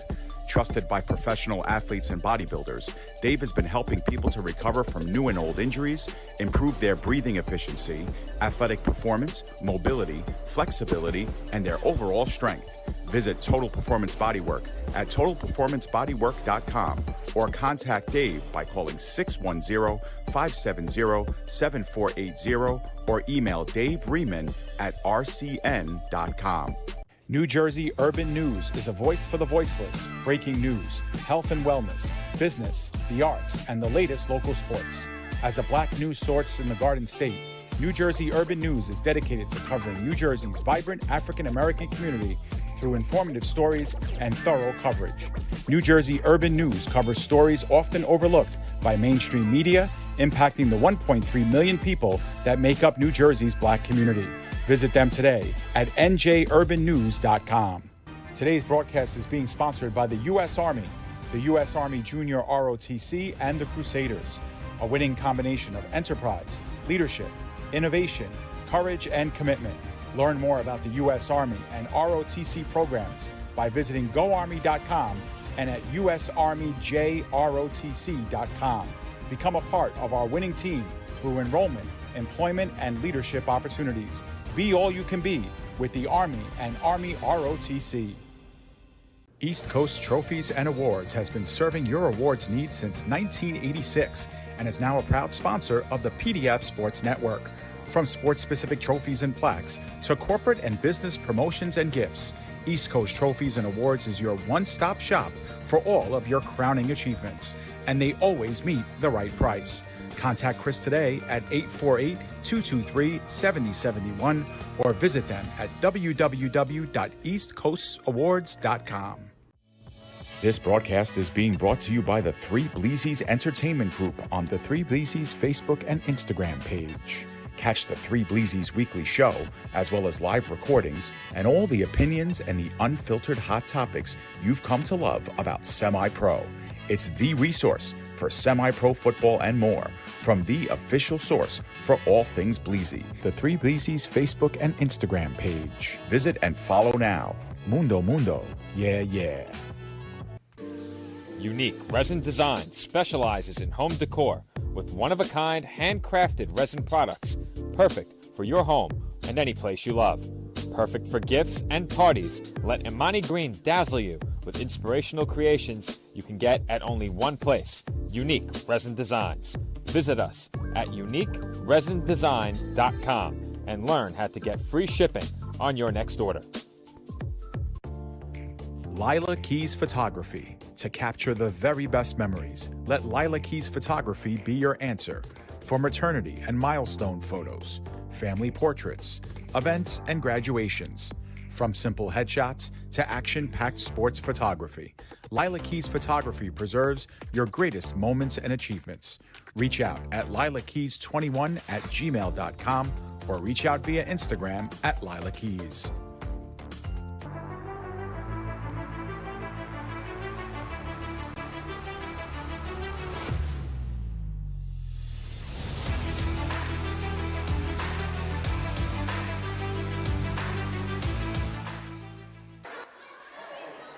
We are back here halftime between the Maryland Eagles and the Jersey Bearcats. The Bearcats, courtesy of a last-second defensive touchdown by Sadiq Nathaniel, gives the Bearcats a 3-score lead as opposed to what could have been just a 1-score lead with the Eagles driving. David Pizzuto alongside Joe Foreman, who has stepped away from the broadcast for just a moment. Now, what you're seeing on your screen are the U10 and U12 players. And on the mic is Stephen Colon. Now, we were anticipating hearing from Chris Lopez, the head coach of these teams and the organization that they are a part of. So we will see if Chris comes on to the headset, and we will have a couple of quick words with Chris. But Chris and Stephen Colon have a youth football organization, and those youths are currently on the screen playing their halftime game and entertaining the crowd. Flag football. We plan to have that on PDF Sportsnet as well. A little bit later, potentially next fall or even next spring. That's something that is on our agenda as well. So we will continue to stay with you here during halftime. The Bearcats scored the first 13 points of the first half before a response was made by the Eagles, and the Eagles got it to within a score on a couple of occasions, had the ball in their possession with the score 25-14 at the opposing 15-yard line of the Bearcats, and an interception, 50-yard return by Sadiq Nathaniel right at the buzzer made it a 17-point game. So what we will do is we will step aside one more time. When we come back, we'll break down the second half, the first half a little bit more, and get you ready for half number 2. We'll be right back. It's the Bearcats and Eagles here at halftime.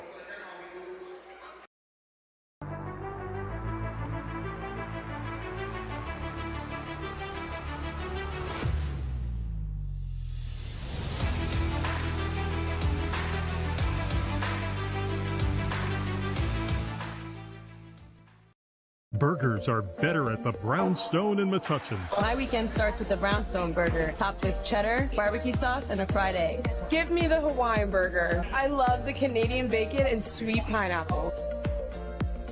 How do you like your salads? Shrimp, chicken, beef?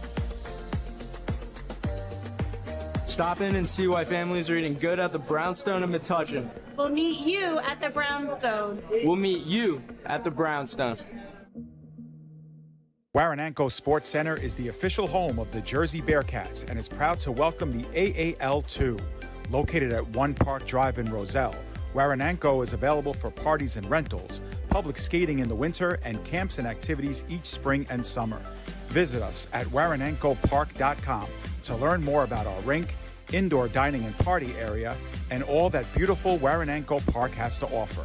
waranankopark.com or call 908-298-7849. Arena football fans, make sure you keep up with the latest news and information from the AAL and AAL2 all year long at AmericanArenaLeague.com and follow us on Facebook, Instagram, and Twitter. Like, subscribe, and follow all of the AAL2 teams to keep up with the latest league happenings and stay connected. Want to sponsor the AAL and AAL2? Contact us at info@AmericanArenaLeague.com. We'll see you at the arena. If you plan to do chicken, then do chicken like a champ at Wing It On in Linden. Voted #1 medium wing sauce at the National Buffalo Wing Festival. Wing It On is family owned and operated in Linden, New Jersey, and we have an excellent array of your favorite wings and chicken done to perfection. We have the true flavor of champions at Wing It On. Stop in or order now at wingiton.com or call our store at 908-486-0910. The Jersey Bearcats would like to thank Von Seals Veggies and Seafood, official food sponsor of the Jersey Bearcats game day. Von Seals Food Truck is available for bookings at vvsfoodtruck@gmail.com, specializing in the most delicious seafood with the freshest of vegetables made to order.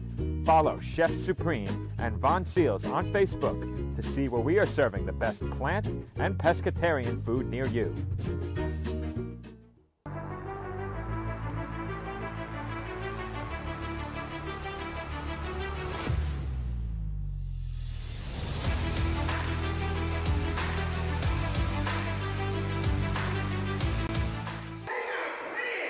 And we are back from the Waranenko Sports Complex, just about 2 minutes away from the start of the second half in this AAL2 matchup between the Maryland Eagles and the Jersey Bearcats. We do expect to be joined by Bearcats head coach A.J. Roque ahead of halftime, so we await Coach Roque ahead of the start of quarter number 3.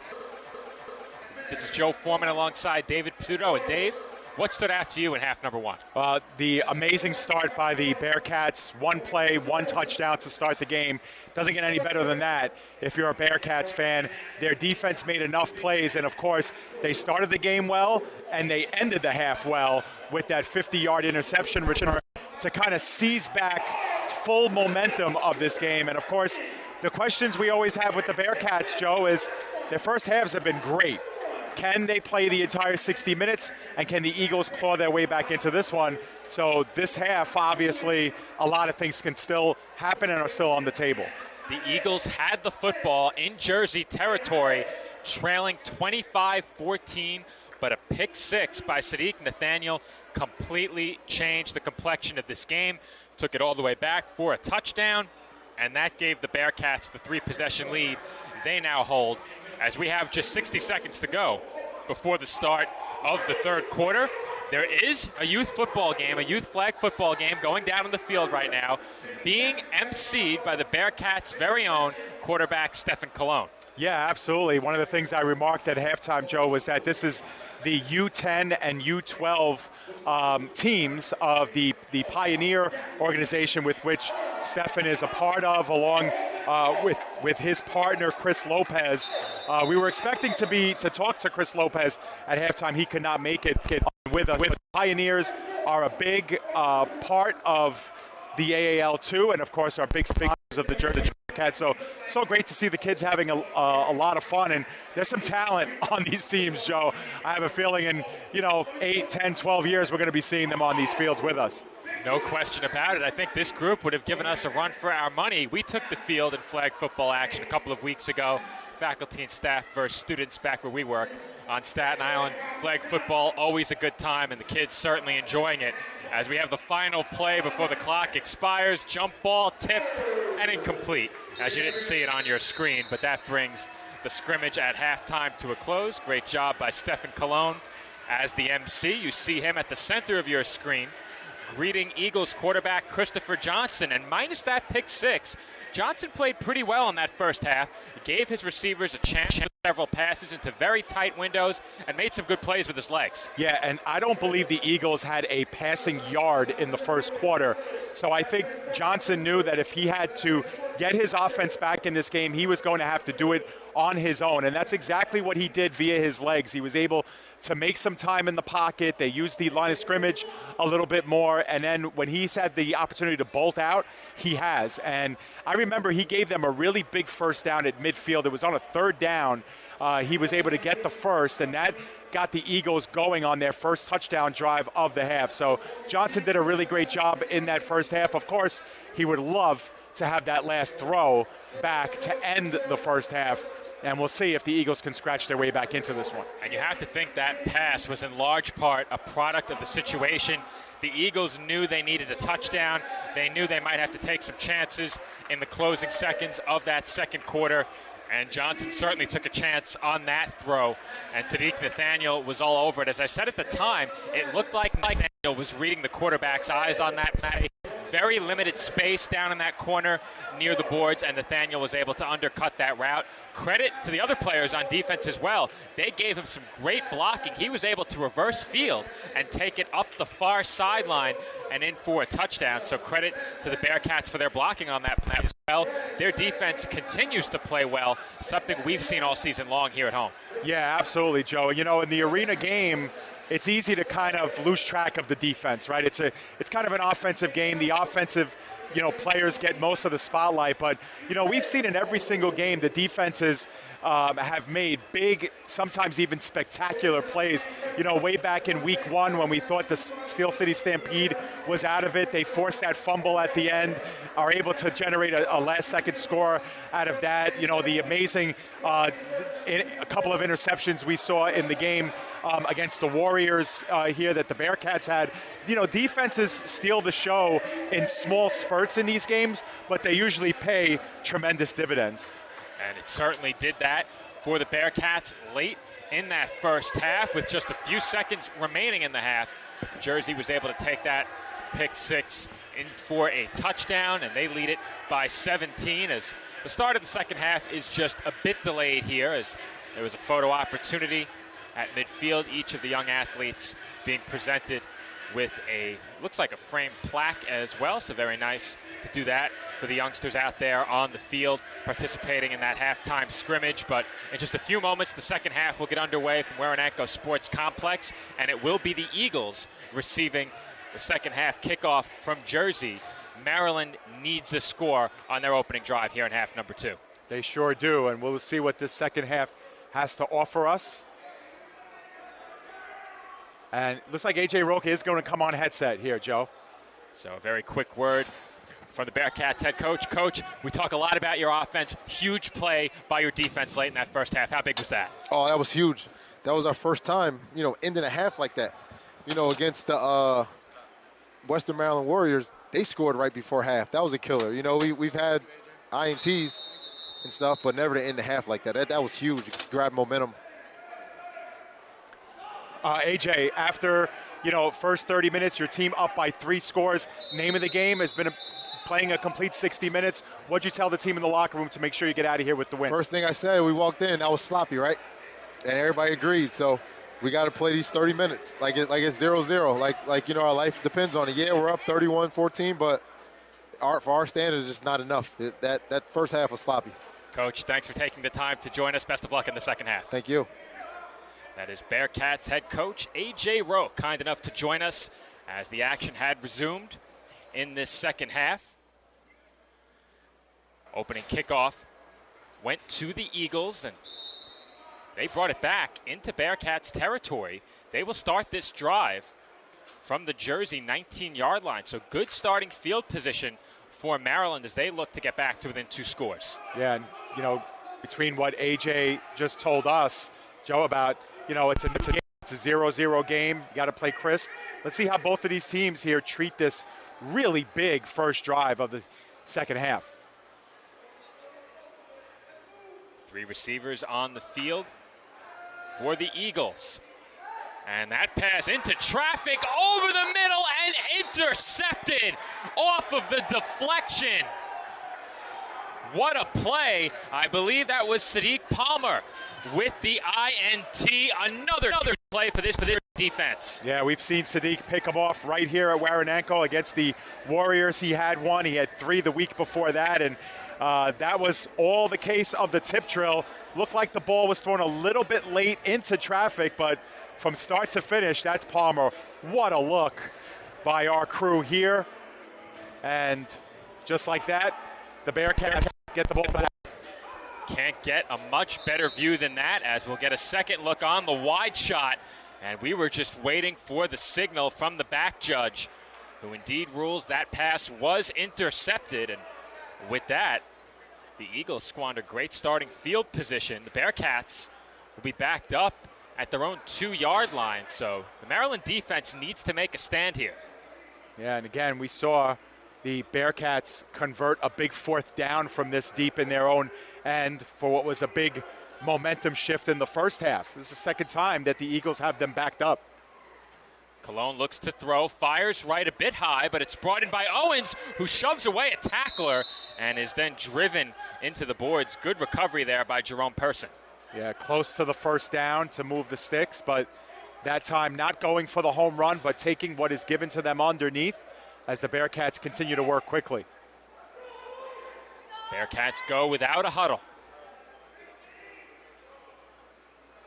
Second down coming up as Jersey snaps it from their own 8-yard line. Cologne looks to throw, and his first read was not there as he is sacked on that play. Ryan Stanley brings him down, and that will set up a 3rd and long. Yeah, I think Cologne definitely wanted to go into the direction of Ward, who was on the near sideline, but Ward was still working into his route and would not have been expecting that ball. So Cologne, no other opportunity to just tuck it down, and he was tripped up. Nice defensive play there and a product of the rush on Cologne.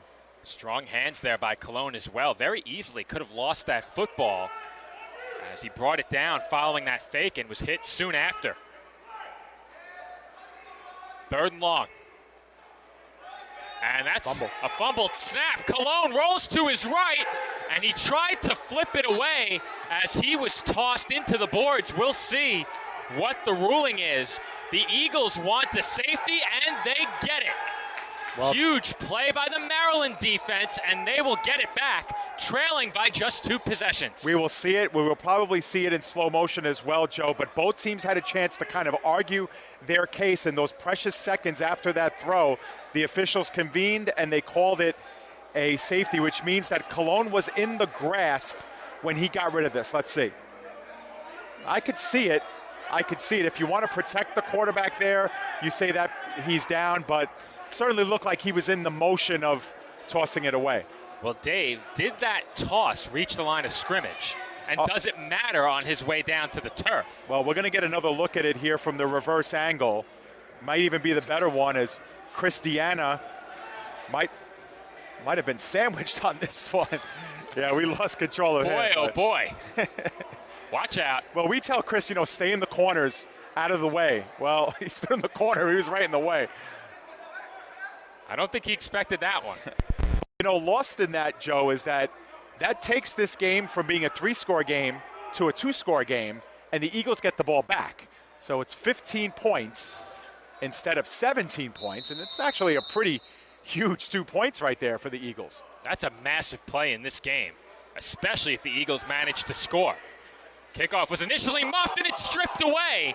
Diving on top of it and covering it up is Keller, as we do have a flag on the field as well. Yeah, absolutely. Good job by the Bearcats there, stripping away at that football, and a good job by Keller to kind of double back on his hands and knees and get that ball back into their possession. Now we'll see what the flag is. It'll be an illegal block in the back by the Eagles. So if that was indeed a fumble recovered by the Bearcats, they would have had possession, but a good job there by Keller to go back and grab that. These AAL2 footballs take some very weird bounces. You have to be always alert out there, head on a swivel at all times. Yeah, we don't mention this much, but it's also a very small carpet down there, Joe. There's only about an inch and a quarter of turf down there that's sitting pretty much on a concrete slab where the ice is usually poured. So it's almost like it's bouncing. I don't want to say it's bouncing on concrete, but it kind of has that effect at times. Let's put it this way. Not a lot of give. Yeah. I would not want to be tackled on that turf. Right. No tackle football for me anymore. Under 8.5 minutes to play, 3rd quarter. The Eagles trail by 2 possessions, 15-point game. Johnson wants to throw. Under pressure, rolls to his right, looks up the field, and is able to pick up a few extra yards there rather than ducking out of bounds, as we do have a flag in the area of holding. Yeah, that time Claude Jones-Jules was being held right in front of us, Joe. We will get to see it if we get the replay. We'll see it right in front of us. Jules tries to extend. He wears number 61 on the play. You'll get to see it. But either way, they're going to back him up here to be first down and 20 when we come back after this. Second look at that last play coming up right here, as you'll see the hold right at the bottom of the screen. And indeed a hold, and that will back up the Maryland offense.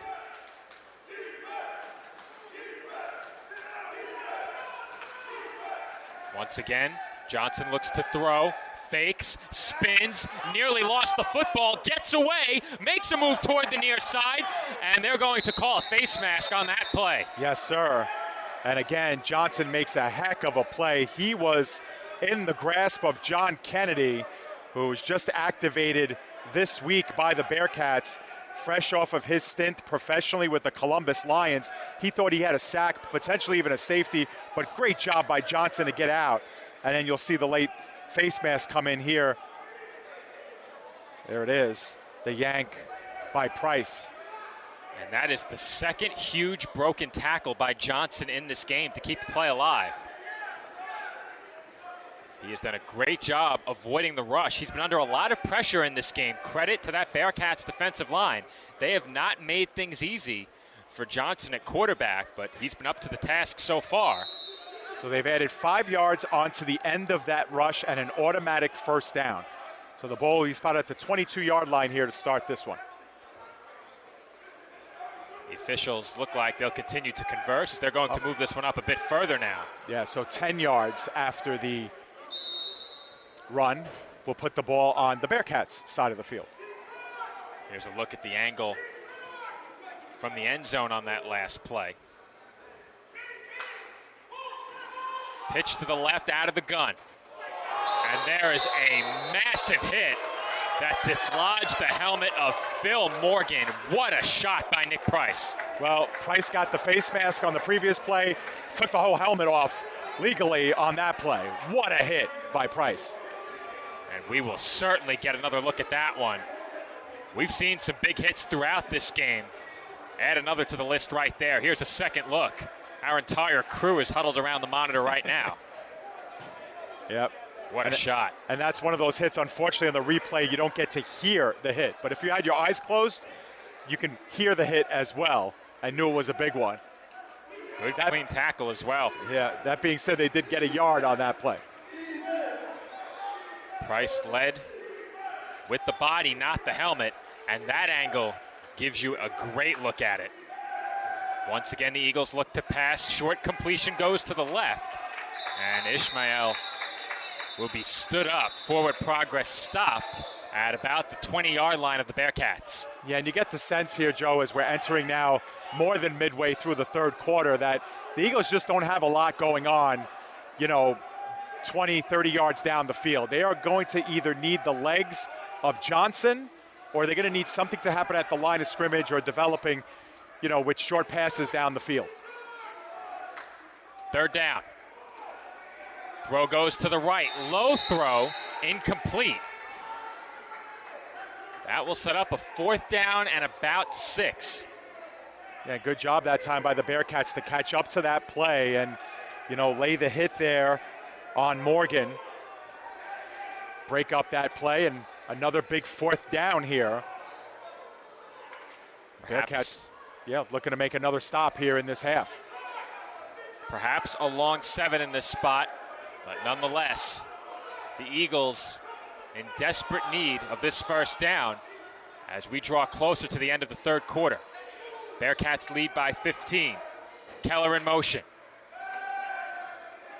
Johnson looking to run, leaps through 2 tackles and gets away as he is taken down inside the 5. Great play by Johnson. He was on a mission, Joe. He looked down the field, gave it 1 second, maybe even 2 beats, and after that he was gone. He went right through the heart of the line and really threw a couple of Bearcats would-be tacklers. I don't think he has it without that leap either. That was the difference maker. And the elusiveness of Johnson on full display yet again, as the Eagles are now within a few yards of making this a one-possession game. They will need a 2-point conversion to make this a one-score game. Johnson, nowhere to go, throws it away into the netting, and had a teammate thrown into the boards for his trouble, one of his linemen. Yeah, and this is where the positioning on the field kind of works against Johnson, right? Because there he goes to his right side. He's looking to maybe buy himself some more room, but there just really isn't much happening there. And when you limit yourself to one side of the field and you only have about 5 yards of real estate, he had really no choice but to throw it out of the arena, essentially, and live another day. There are a lot of bodies around the line of scrimmage down in this area of the field, and that makes it very difficult on an offense that has relied heavily on the legs of their quarterback to this point. 2 receivers to Johnson's left on this play. He takes the snap, throws short to his right, and this play looks broken, but instead falling down and stumbling into the boards was Marcus Morgan. I'm not exactly sure what was supposed to happen on that play. It looks like there is some confusion. Dave, perhaps you have some more clarity. Well, I was looking at the replay the monitor the entire time, and I'm wondering if that first throw was a forward pass or not, or whether the intention was for Morgan to come around and maybe even throw it to the back of the end zone. I'm not sure. It looked like it was almost like a lateral there, and just was nothing going on. In that real play time, I looked thought it was a strange, forward and pass. it ended strange.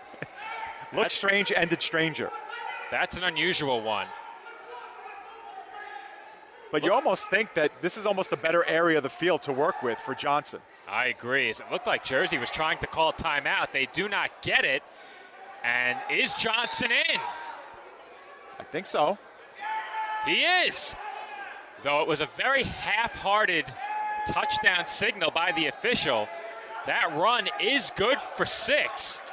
And as we wind down toward the end of the third quarter, the Eagles are back to within 9. And Dave, they have not yet attempted an extra point. They will need this 2-point try to make it a one-score game. Yeah, and Price is arguing the case that they shoved him out of bounds before he got in, but they're going to lose that battle. And for the Eagles, who have not even attempted a point after, they are undoubtedly going to go for 2 in what will probably be the final play of the third quarter. And this will make things very interesting here, the difference between a 1-score or 2-score game. This is a huge play for this Maryland offense late, as we will switch sides for the start of the fourth quarter. Well, they're going to allow the play to happen, Joe, with 0 on the clock. All right, we will not switch sides. Man in motion, Keller. Snap is fumbled, and that play goes nowhere, as that was absolutely a designed quarterback run. Johnson is taken down. It remains a 2-score game. And with a quick message from our sponsors, we will take a break and get back to you in time for the start of the fourth quarter.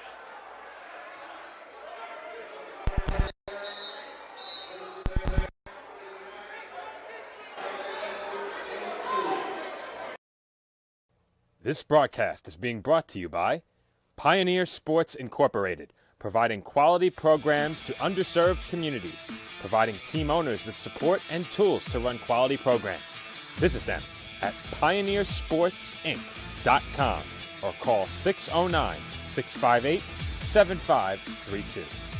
And by DJ Willie Will of Spectra Sunshine Sounds. DJ Willie Will is part of the Spanish Harlem Street Jocks. Contact Willie Flores for the best DJ services at your next event. Call 212-987-4425 or email scbanton40 @yahoo.com. And by DG Visuals, photography by Danny Gomez. Call or email today for the DG Visual Experience, one unlike any other. And we are back from the Waranenko Sports Complex here in Roselle. Another thank you to all of our sponsors. You heard from some of them during that last commercial break. Plenty of great sponsors of our broadcast of Jersey Bearcats Arena football, as that is kicked straight out of bounds once again. And they will spot this one at the 14-yard line of the Bearcats. So, Dave, that last two-point try could have made it a one-score game. That play obviously did not go how the Eagles intended. Once again, they now need their defense to come up with a big stop. Yeah, they certainly do, and they've gotten them so far. You know, they pitched a shutout in the third quarter, 8-0, essentially what was a touchdown and what you could argue would have been a two-point conversion, only they got the 2 points the hard way via the safety. But now a chance for their defense to make a stand. They still have to score twice in this game without what we believe is a kicking game, because they haven't attempted a field goal or an extra point. So you'd have to think they're 2 touchdowns away. It's hard to believe the Bearcats have been stopped just once and only lead by 9. Right. Handoff on the first play of this drive. As bouncing off a tackle was Adams. Cologne got thrown to the turf behind the play. As we have a flag down, I don't believe that was the reason why. I don't know. That flag came out very late, much after Cologne was put to the ground. You wonder if there's a holding here, as Adams was trying to manufacture some time there behind the line of scrimmage. Either way, they're discussing it and explaining it. But there's the shove. I think Cologne sold that one a bit. He might have. And they are going to advance this ball. So what was the call? Was it for that hit? There's no way. I don't know, Joe, because it looked like as soon as Cologne went down, the official went into his pocket. And it was only much later that he actually threw it. That was the reason. Yeah. I don't know about that. Well, that's a big call. It is a big call. An automatic first down, though, so they'll just kind of replay first down just 10 yards further up the field. Cologne will look to throw here. Owens wide open left sideline, cuts to the middle of the field, makes a break toward his own bench, and is finally taken down. Yep, and Joe, this is what happens when you have wide receivers wide open deep down the field. Now you have a lot of respect going on further down the field, and you have Owens wide open in the flat. Cologne looks to throw again, tries to step up, and runs out of time as he is sacked on that play. And another flag late. And that was very late, well after the play was over. Asante Tate was in on that tackle, one of a couple of Eagles who contributed to that sack. No, they're discussing it, and we haven't gotten an official signal yet. Let's see if we can spot it here. Did somebody come in late into that? Maybe. We missed it on the tail end of that replay, but I believe there was a white jersey kind of barreling in on that pile. Let's see if that's the call. The Eagles defense wants a timeout. The clock is still running. It looks like we'll have multiple fouls. The plays have offset. Yeah. So essentially a big do-over here, but the clock, like you mentioned, Joe, is running, and the Bearcats are just fine with that. No doubt about it, especially leading by 2 scores. With a 2-point conversion following a touchdown, they could make this a 3-score game again. That was Ward on the reception, and he's tackled at the 5-yard line. So the Bearcats are now on the doorstep. They are going to go without a huddle. Tate was without a cleat there. Second down and short. That's important. No first down on that play. Jersey can pick up a first down around the goal line, and that's Adams barreling forward, and that is good for the first down. So goal line for this Bearcats offense here. Yeah, so ball spotted right at the 3-yard line, first and goal, so 4 downs here. The Bearcats can afford to take their time. We got 12-10 and counting officially on the clock. And remember, up by 2 scores, a touchdown immediately makes this well, not immediately. They would need the extra point to make it a 3-score game. Well, Adams has been a bruiser out of the backfield. Such a tough tackle. We'll see if he gets it again. Instead, it goes to Ward on the sweep, and he is in for the touchdown. Yeah, so the Eagles have done a good job of getting pressure in the backfield, but the Bearcats able to utilize that run towards the corner, and Ward is able to make a couple of would-be tacklers miss, and it's now a 15-point game. So a 1-point attempt makes it the full breadth of 2 scores, but we know what Jay Roque is thinking here. Get the 2-point conversion, make it a 3-score game again, and put the Eagles really in a tight spot. The Eagles defense really wanted a stop on that drive. They don't get it. They have to have a stop here on this 2-point conversion. It's going to be tough to get the ball back 3 times in under 11 minutes. Doesn't look like it. Oh, yeah, it will be Socrates in motion. Throw goes to Socrates, and that screen pass was executed perfectly by the Bearcats. That is good for 2 points, and Jersey's lead is back to 3 possessions. Yeah, he took the words right out of my mouth, Joe. That was perfectly executed by the Bearcats. Well played by the Eagles. They were in the backfield. Maybe could have stepped in front of that and taken it, the other way, but that was just well executed, perfectly timed pass. And you could see it here again. Socrates with the quick beat to the corner of the end zone, and now it is once again a 3-score game as both teams have scored 8 points here in the second half. Well, watching it on replay, the Bearcats certainly got great blocking. But I think the big reason that play worked is because Socrates faked as if he was going to break up the field initially and then took a step back. And that initial break up the field drew the defense in. That left the Bearcats 2 defenders instead of 3 on that left side. And as a result, Socrates was able to take it into the end zone easily. There you see right there, just 2 defenders to block. 1 defender ended up backfield well behind the play. As I said before, well executed by Jersey. They go up by 3 scores, and their defense has a chance to put the game away with a stop on this drive. Yep, and for the Eagles, now is the time to make a move. They've been down from the jump and had a lot of momentum after that safety and then touchdown in this second half, but the Bearcats have made up for that, and we start again. That's tipped in the air off the kickoff and taken by Keller. He's wrapped up, got away from 1 tackle, cannot get away from a second. That was Will Robinson, according to the roster for Jersey, on that tackle. Yeah, nice job by Robinson to follow up off the assist by Nathaniel, who slowed him up.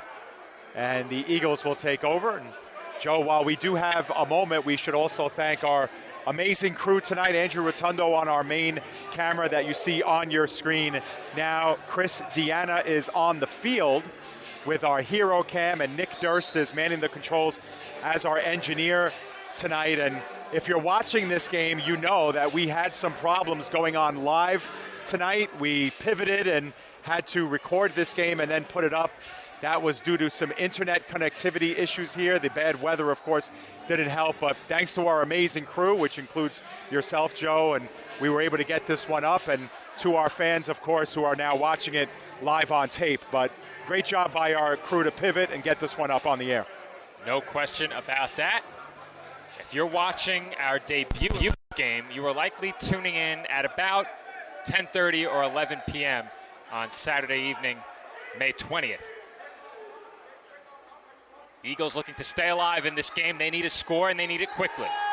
Johnson wanted to throw, is in trouble, and floats it up in the air. It's intercepted. Javon Young, pick 6.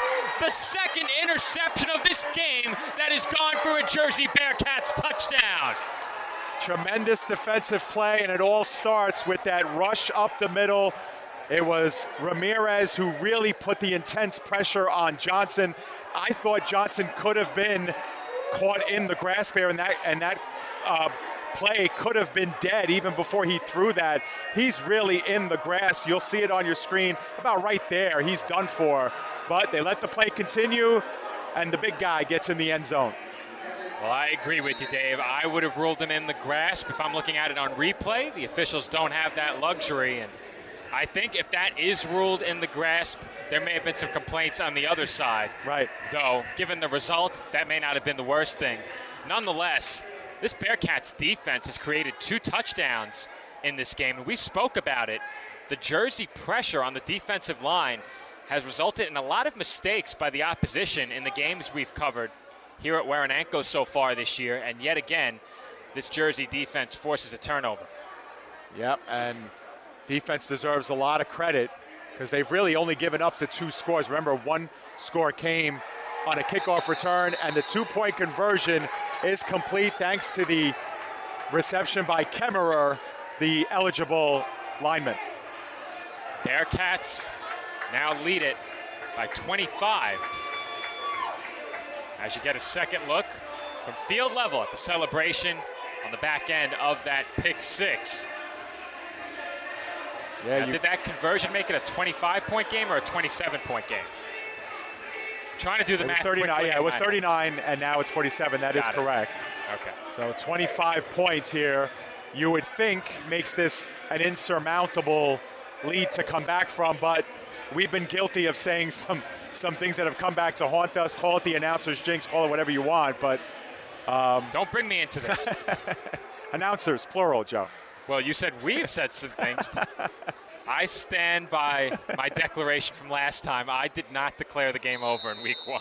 I don't know. We're going to go back to the tape. We have tape. We're gonna go back. In fact, I said multiple times this game is not over. You can check out every game on demand via our PDF Sports Network YouTube page, youtube.com /PDF Sportsnet. Our entire archive of broadcasts, not only in the AAL2, but in several other semi-professional and professional leagues. All of those games available on our YouTube channel. Be sure to check them out.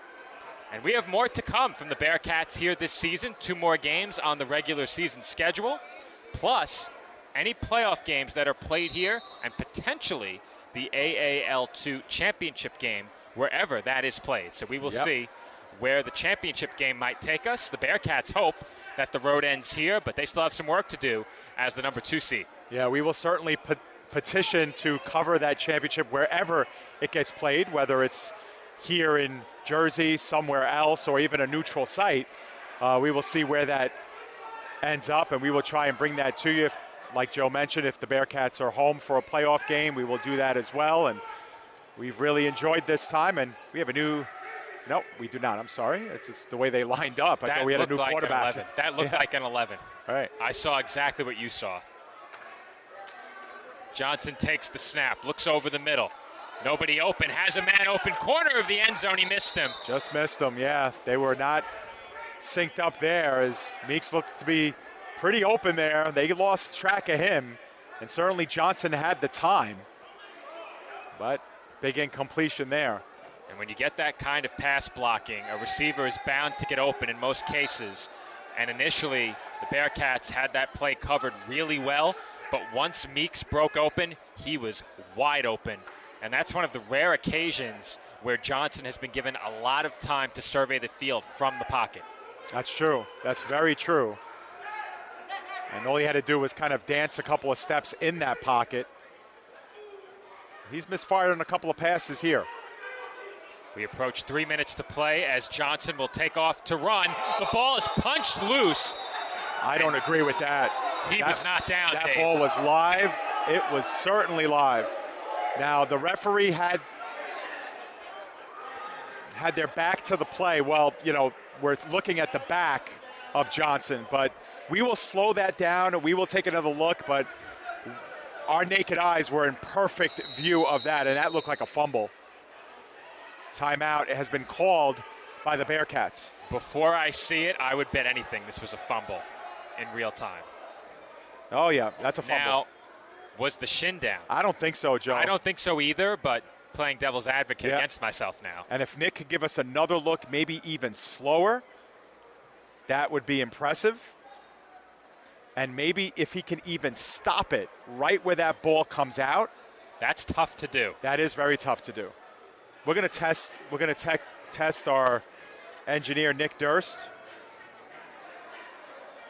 on this one, but we could see it. That ball's out. That ball's out. We got a little bit of a jump. That's not, that's not anything we can help, but it was out by a frame, Dave. Right. And, give credit. I think coming in to disrupt that was Jules on the play. So give him a lot of credit, not only for the fumble, or what could have been the fumble force, but also not giving up on that play either. Because obviously Johnson was well past him. And it was Jules coming in. This Bearcats defense, 3 interceptions and a fumble forced. As Johnson will look to throw. And he now takes off to run. 3 Bearcats in on that tackle, and Johnson has had to pay for just about every yard in this game. I was going to say, Johnson's going to need some ice after this game, and he is going to enjoy his Sunday no matter what happens as a result of this game. Just lying down on his couch and relaxing, because he's earned that tonight. Taking a host of hits as the clock now sees us under 2.5 minutes left officially in this one. Clock here at Waranenko reads 2 minutes and 10 seconds.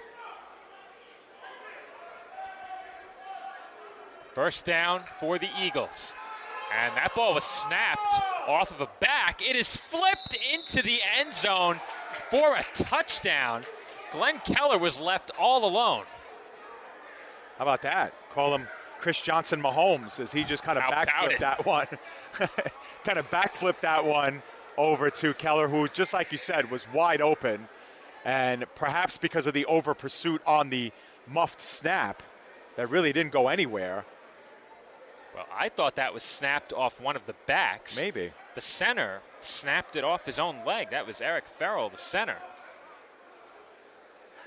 Well, either way, it's the 3rd touchdown allowed by the Bearcats defense. They have allowed a kickoff return for a touchdown, and they yielded a safety as well. But the Eagles have gone for 2 every single time they've been in this position.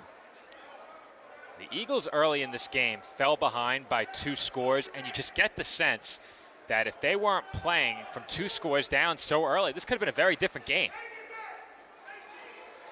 And Johnson had nowhere to go there as he is swallowed up in the backfield. John Kennedy all over him.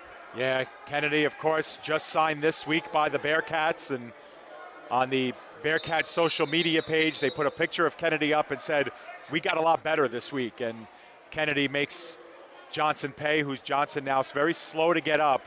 Now, we should mention the 1-minute warning has been put in effect. It has stopped with 54 seconds left.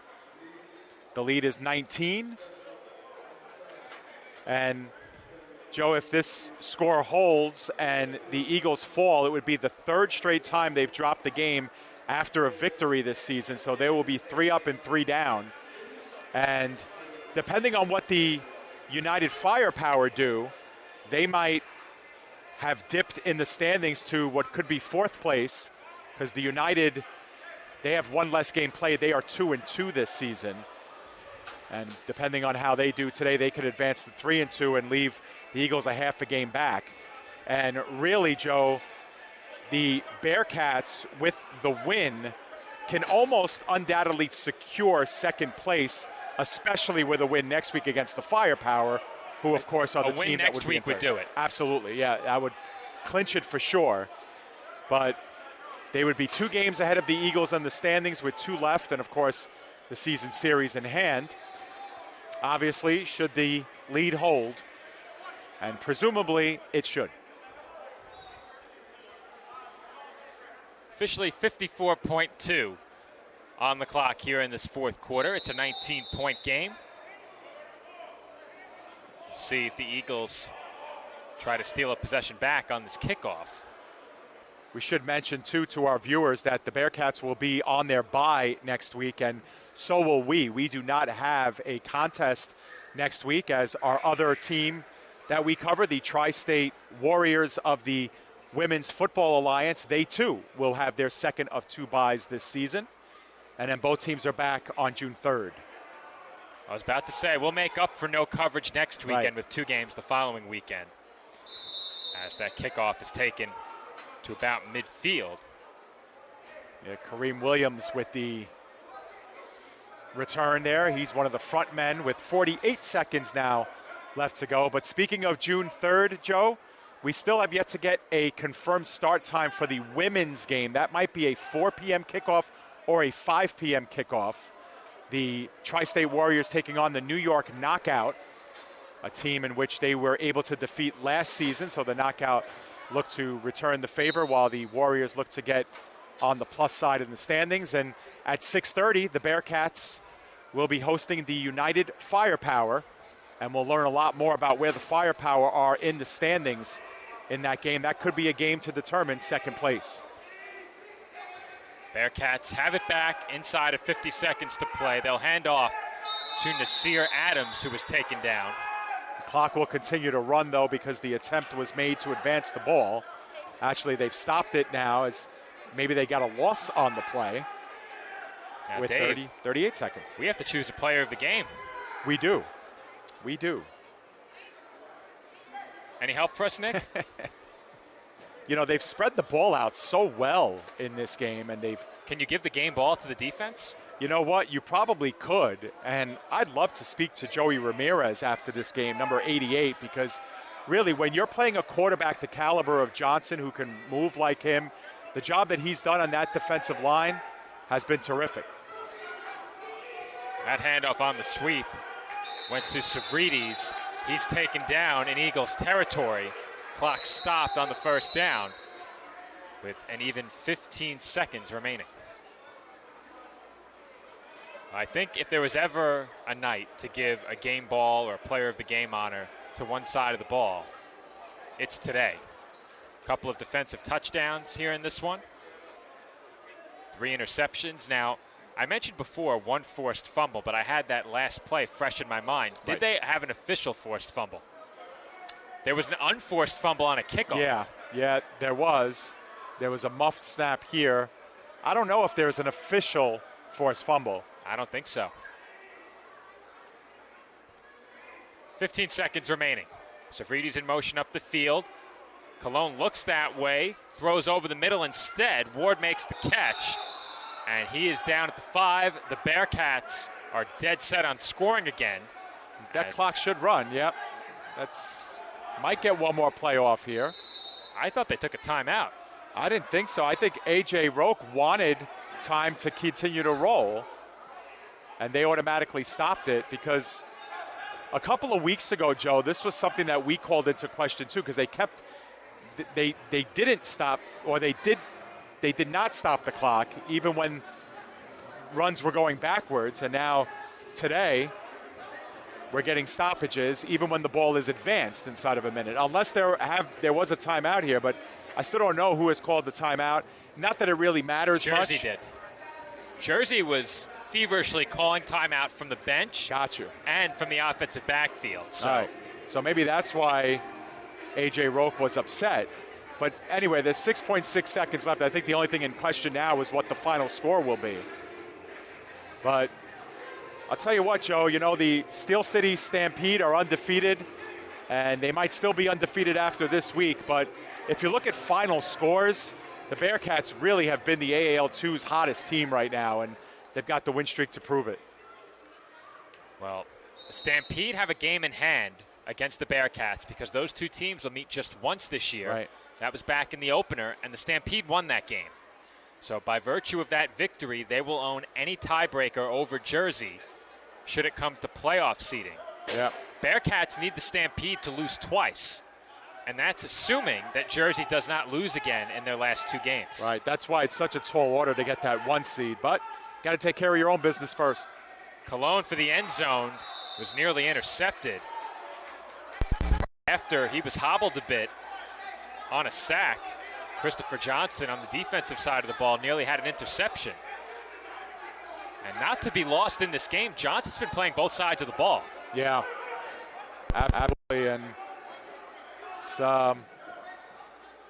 seen that with a couple of players offensively and defensively, but certainly takes its toll. And that's why you got a bye week next week. If you're the Bearcats, you're really looking forward to that. Kind of get yourself healthy, re-energized. Final 2 games here in Jersey. You don't have to travel anymore for the season. or the regular season anyway. So they're in an enviable spot for sure. 5.3 remaining in this game. Jersey will snap it from about the 7-yard line. Ward in motion up the field. Cologne looks right. He throws that way. And that pass is incomplete. And the clock stops with, I think, 1.3 now left to go. And it's certainly bleeding this one down. But the Bearcats will go to 5-1 on the season. The Eagles will fall to 3-3. It's an 8-game regular season over a span of 9 weeks. No matter what happens, Joe, at the end of the regular season, there is a week off between the first round of the playoffs and the regular season. So conceivably, another bye for a set of teams at the conclusion of June 10th. Final play of this game. Savridis in motion. Cologne fakes the handoff, throws for the end zone. Just a bit too high. He was looking for Kemmerer once again, but that incompletion will not put a damper on this one for Jersey. They score 47 points and defeat the Maryland Eagles for the second time this season. Our final, the Bearcats 47 and the Eagles 28. Yeah, you know, they needed a strong second half. A.J. Roque wanted to see it. Kind of took a little bit to get started. They suffered that safety. They gave up a touchdown, but after that point, the Bearcats were able to get right, and they put up 47 points. And when you do that, it's hard for teams to catch you. And when your defense scores 2 of their own touchdowns, it's even tougher. And the Bearcats deserve the credit. And then they go to 5-1, and in a few moments, we'll get to speak to somebody. All right, so Dave is going to coordinate getting a player to join us here for our post-game interview. And Andrew is going to venture back down to the field and track him down.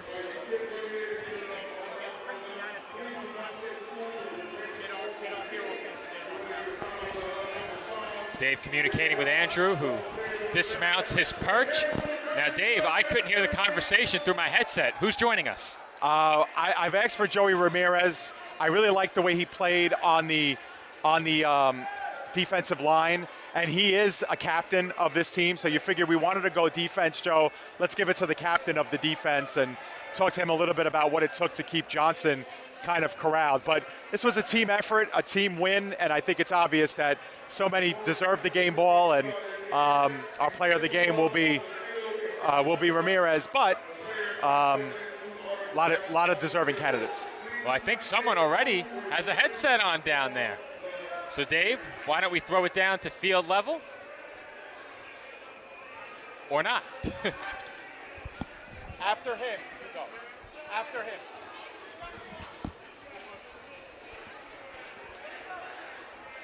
So we continue to await our East Coast Trophies and Awards Player of the Game. Andrew down on field level, along with our hero camera operator, Chris. And they are coordinating together to get us a guest. Yeah, well, both teams are, you could see it at midfield. They, of course, come in for a closing prayer. And these two teams will not see one another anymore unless they meet in the playoffs. Now, Joe, that's something to think about, too. 2 versus 3, 1 versus 4 matchups. But we are going to have our guest, Joey Ramirez, join us. Bearcats defensive lineman Joey Ramirez joining us, a captain of this defense. Joey, thanks for coming on. The defensive unit for your team, great job today. What was the key to forcing so many turnovers in this game? It was definitely trying to get a lot of pressure on all sides of the ball. Our D-line has always been good at getting pressure. Linebackers filling the gaps, and then our defensive backs locking it down. Yeah, Joey, you know, Coach Joss said that you're facing a quarterback who's got plenty of wheels, likes to get out of the pocket, likes to manufacture his own space. As a defensive lineman, what are you guys kind of discussing to make sure you keep him contained? The biggest thing is containing. You got to make sure the defensive ends hold the outside, and then anything that goes inside, we just got to all attack the ball at one time. You got to work as one unit. Coach Roque spoke to us about a complete effort, 4 quarters. What is the key to playing with the level of intensity we see on your defense for a full 4 quarters? So we have a lot of guys that switch in and out, so we definitely have like that that mentality that when you're in, you have to make a play. Everyone's always giving 100% at all times. If you're tired, take a break. You'll get back in and you'll get your shot.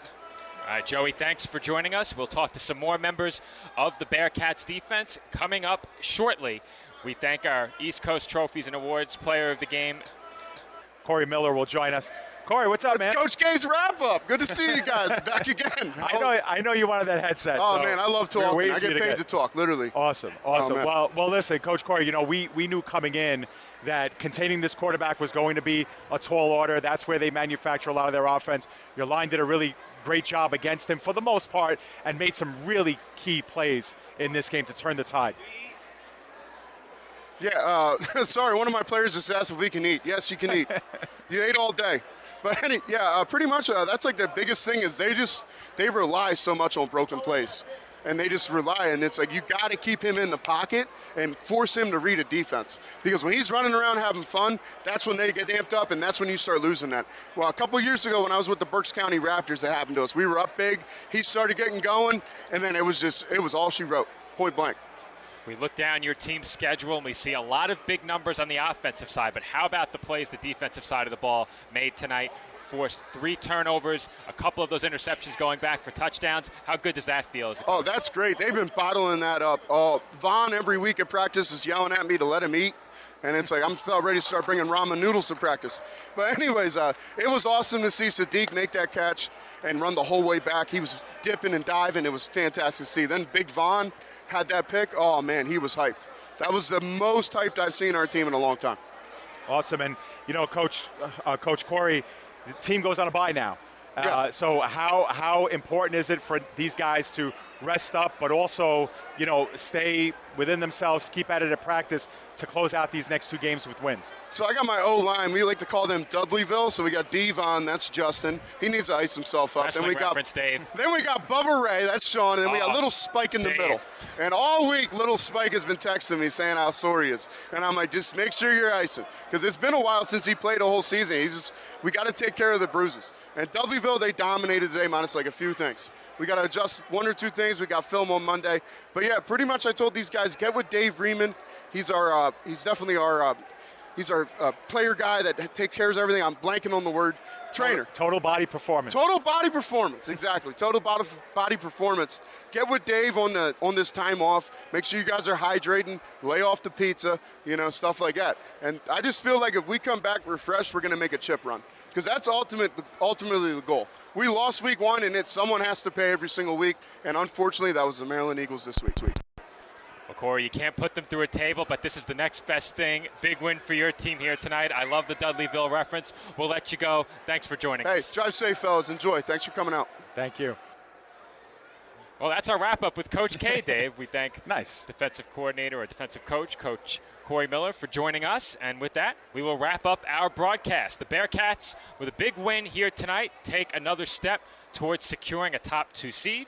The number 1 seed is still in play as they defeat the Eagles 47-28.